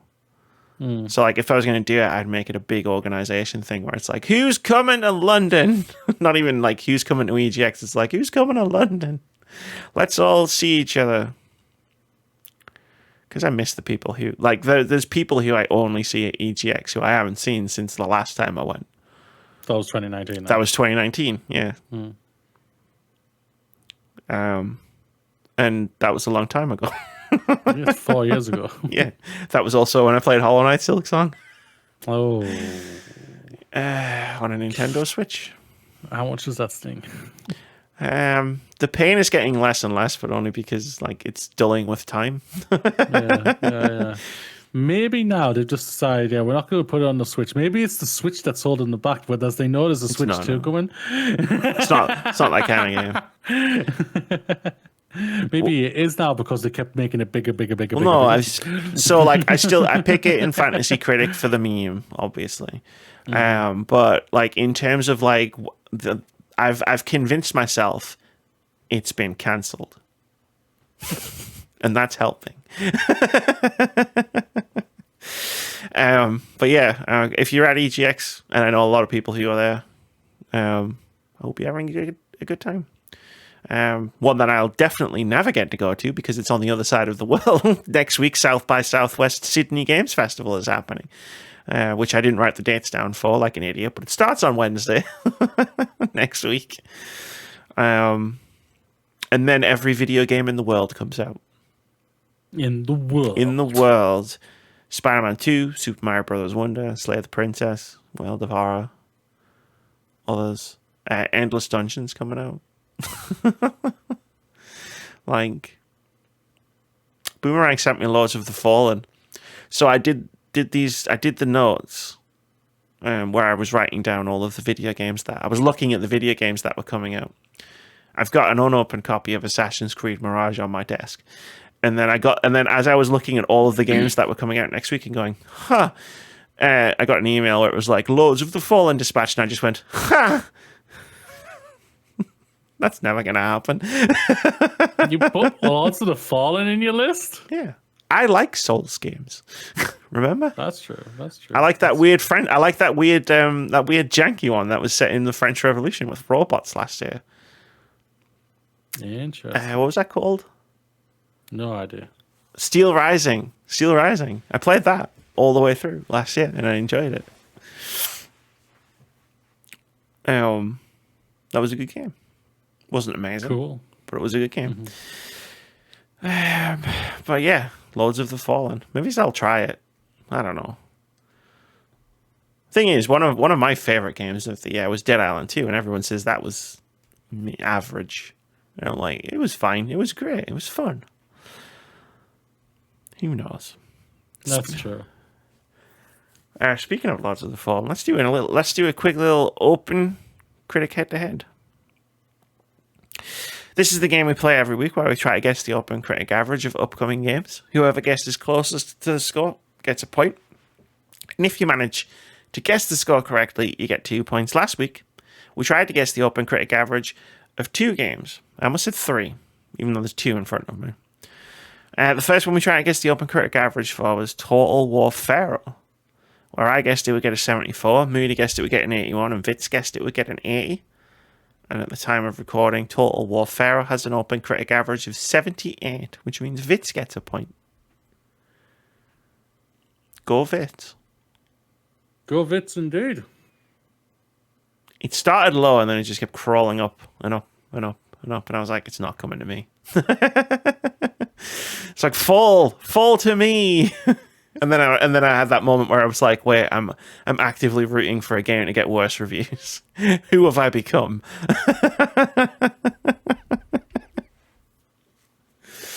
We also tried to guess the OpenCritic average of Lords of the Fallen. I guessed it would get a 76. Mooney guessed it would get a 75. Vit guessed it would get a 79 at the time of recording.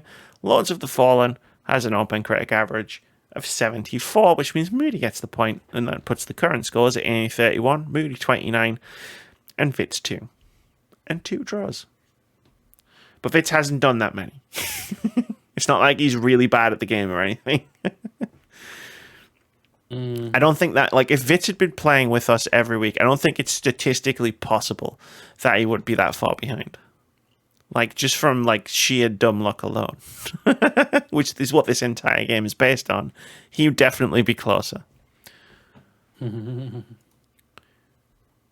started to notice that, like, a lot of, like, most Souls-like games that come out seem to sit in the same sort of OpenCritic average. Yeah. And I'm just wondering if that's because people have higher standards for better games. Like, you know, it's like you have that high watermark of like Dark Souls, Bloodborne, Elden Ring. And then it's like you put the same people who are like massive fans of those games on Steel Rising and Lords of the Fallen, and they're going to go, well, it's not Dark Souls. Which, I mean, yeah. Of course it's not. That's fair. It's going to be an interesting OpenCritic head-to-head this week for 2 reasons. 1, we've got 4 games to guess. And 2, even though I'm supposed to go first, for some reason I'm going last. Because Moody's just decided to fucking fill the damn thing in like it's a crossword puzzle. But get why Vitz did it, he's not here.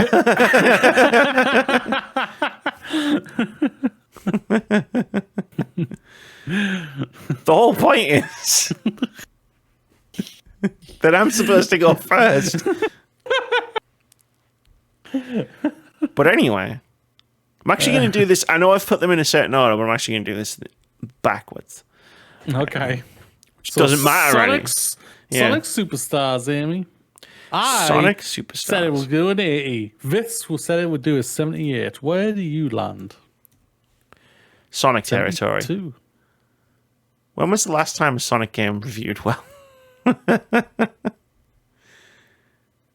And I say this as someone who almost got fired from my Xbox and me for giving Sonic Forces the same score as Assassin's Creed Origins.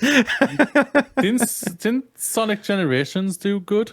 Because that was like a combination of like the old school along with new school. I don't remember. I think that did well. Forces was the one that was switched backwards and forwards. No, was it? I don't know. No, Sonic Frontiers was last year. Oh, was it?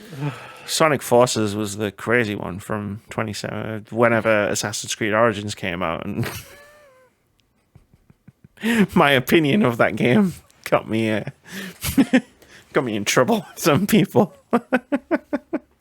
Yeah, it's just as good as Assassin's Creed Origins. To be fair, I never said those words. They were saying those words. Other people compared the two scores and came to their own conclusions. We're also going to get to the OpenCritic average of Slay the Princess. One of Amy's most anticipated games of the year. Vitz has given it a 77. I have given it a 71. Where will Amy land? Well, so here's the thing, right? I think you're both wrong. I think this has been one of those indie games that's only getting, because of when it's coming out, it's only going to get a few reviews by people who are really excited for the game. But I'm going to pull a Moody. And I'm going to park 1 point above it and cover the entire top ground, even though I think it's going to get higher. I would love it to get higher. I just think it's going to be one of those games like Dave the Diver earlier this year, where it's only going to get reviewed by a few people who are already super into the game. Yeah, that's fair. Because the only reason I'm so excited for it is because I fucking loved the demo when I played it last year. That's awesome. I can't wait, man. I'm going to stream it for sure. It's one of those games where it's one of those games where it's going to be entertaining for everybody involved. That's amazing. That's what we want to see at the end of the day. Just like it was like when I played like Arceus, or when you and me did the the Quarry. The Quarry, yeah. Quarry, so good.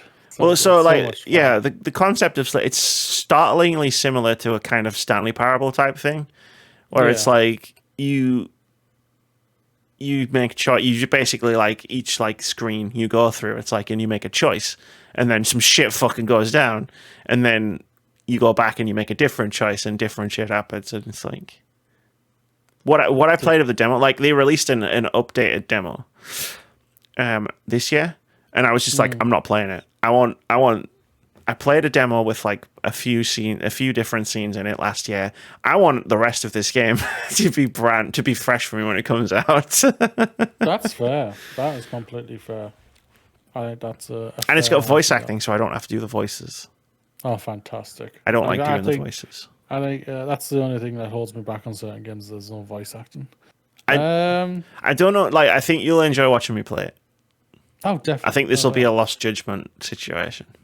Oh, so I'm just going to pick a game that I don't even play and just put that in the top 10. Yeah, it's like, Slay the Princess was one of my favorite games of the year, but Moody, only watch me play it. I know. That's why it was so good.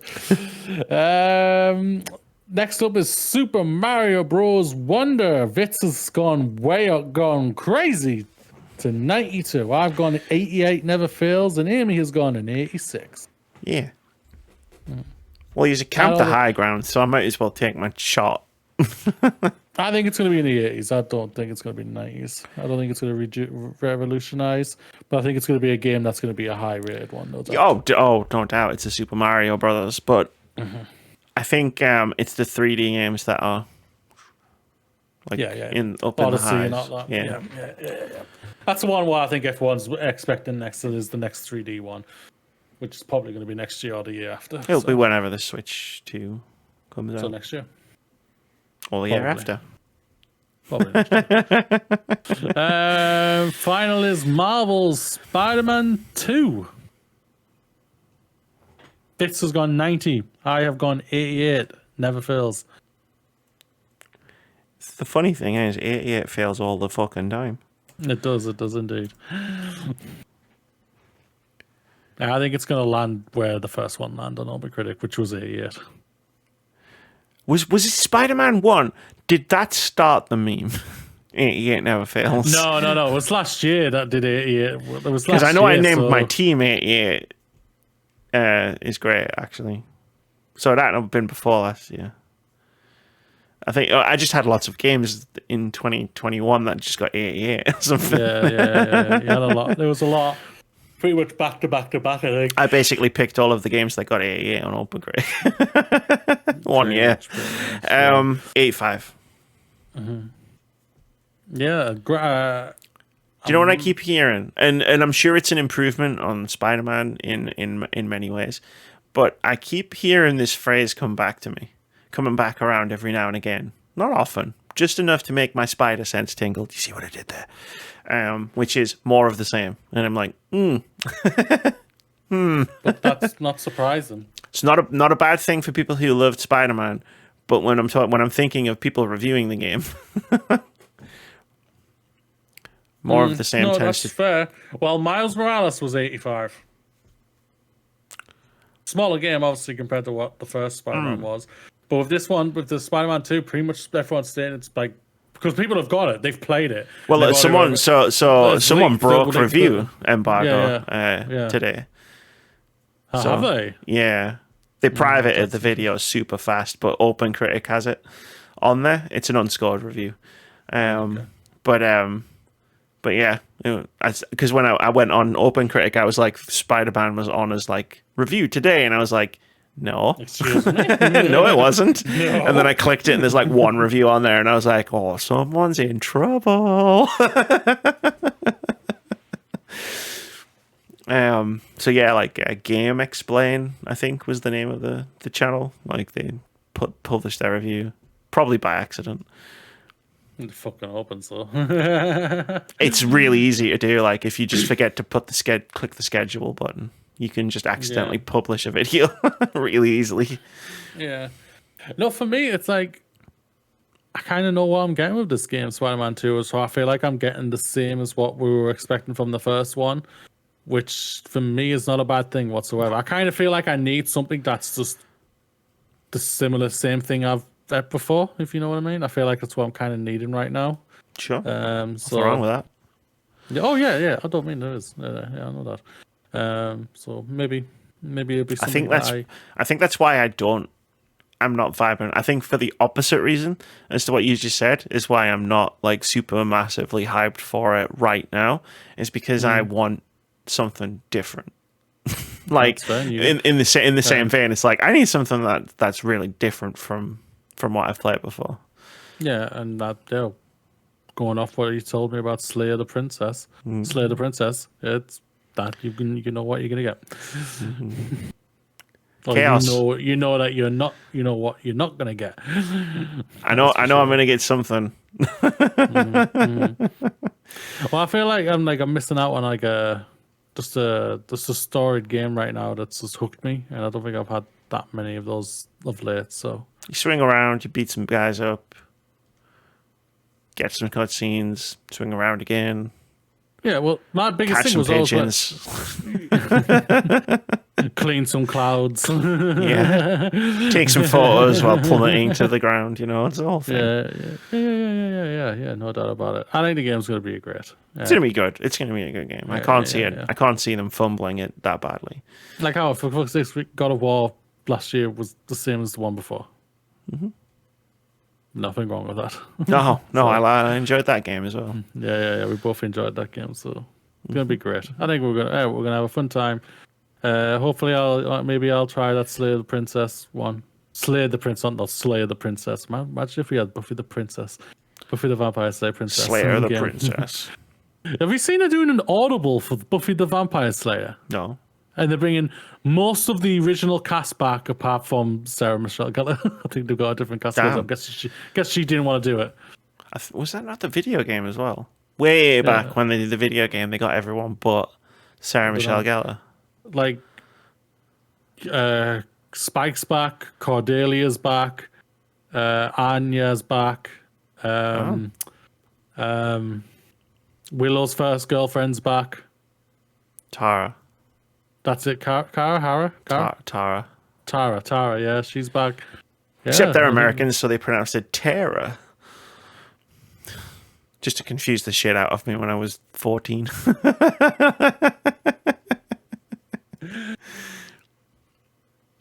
But yeah, good looking games coming up this week.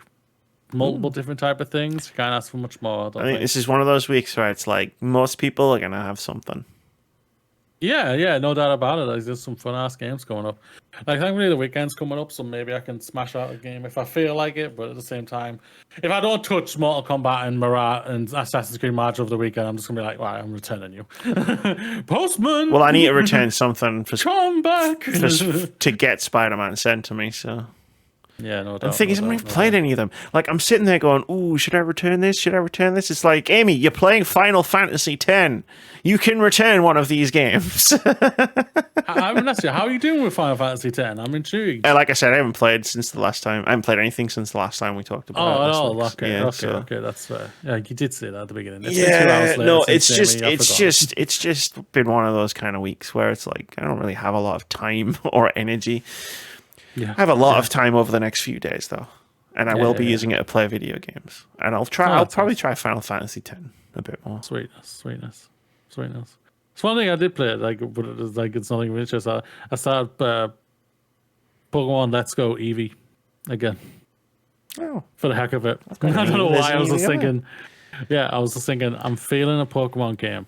I don't want to play Scarlet or Violet. I want to enjoy myself. Yeah, I don't want to play the Shield of Sword ones, and I don't want to play the Brilliant Diamonds remakes because I've played them too many times lately.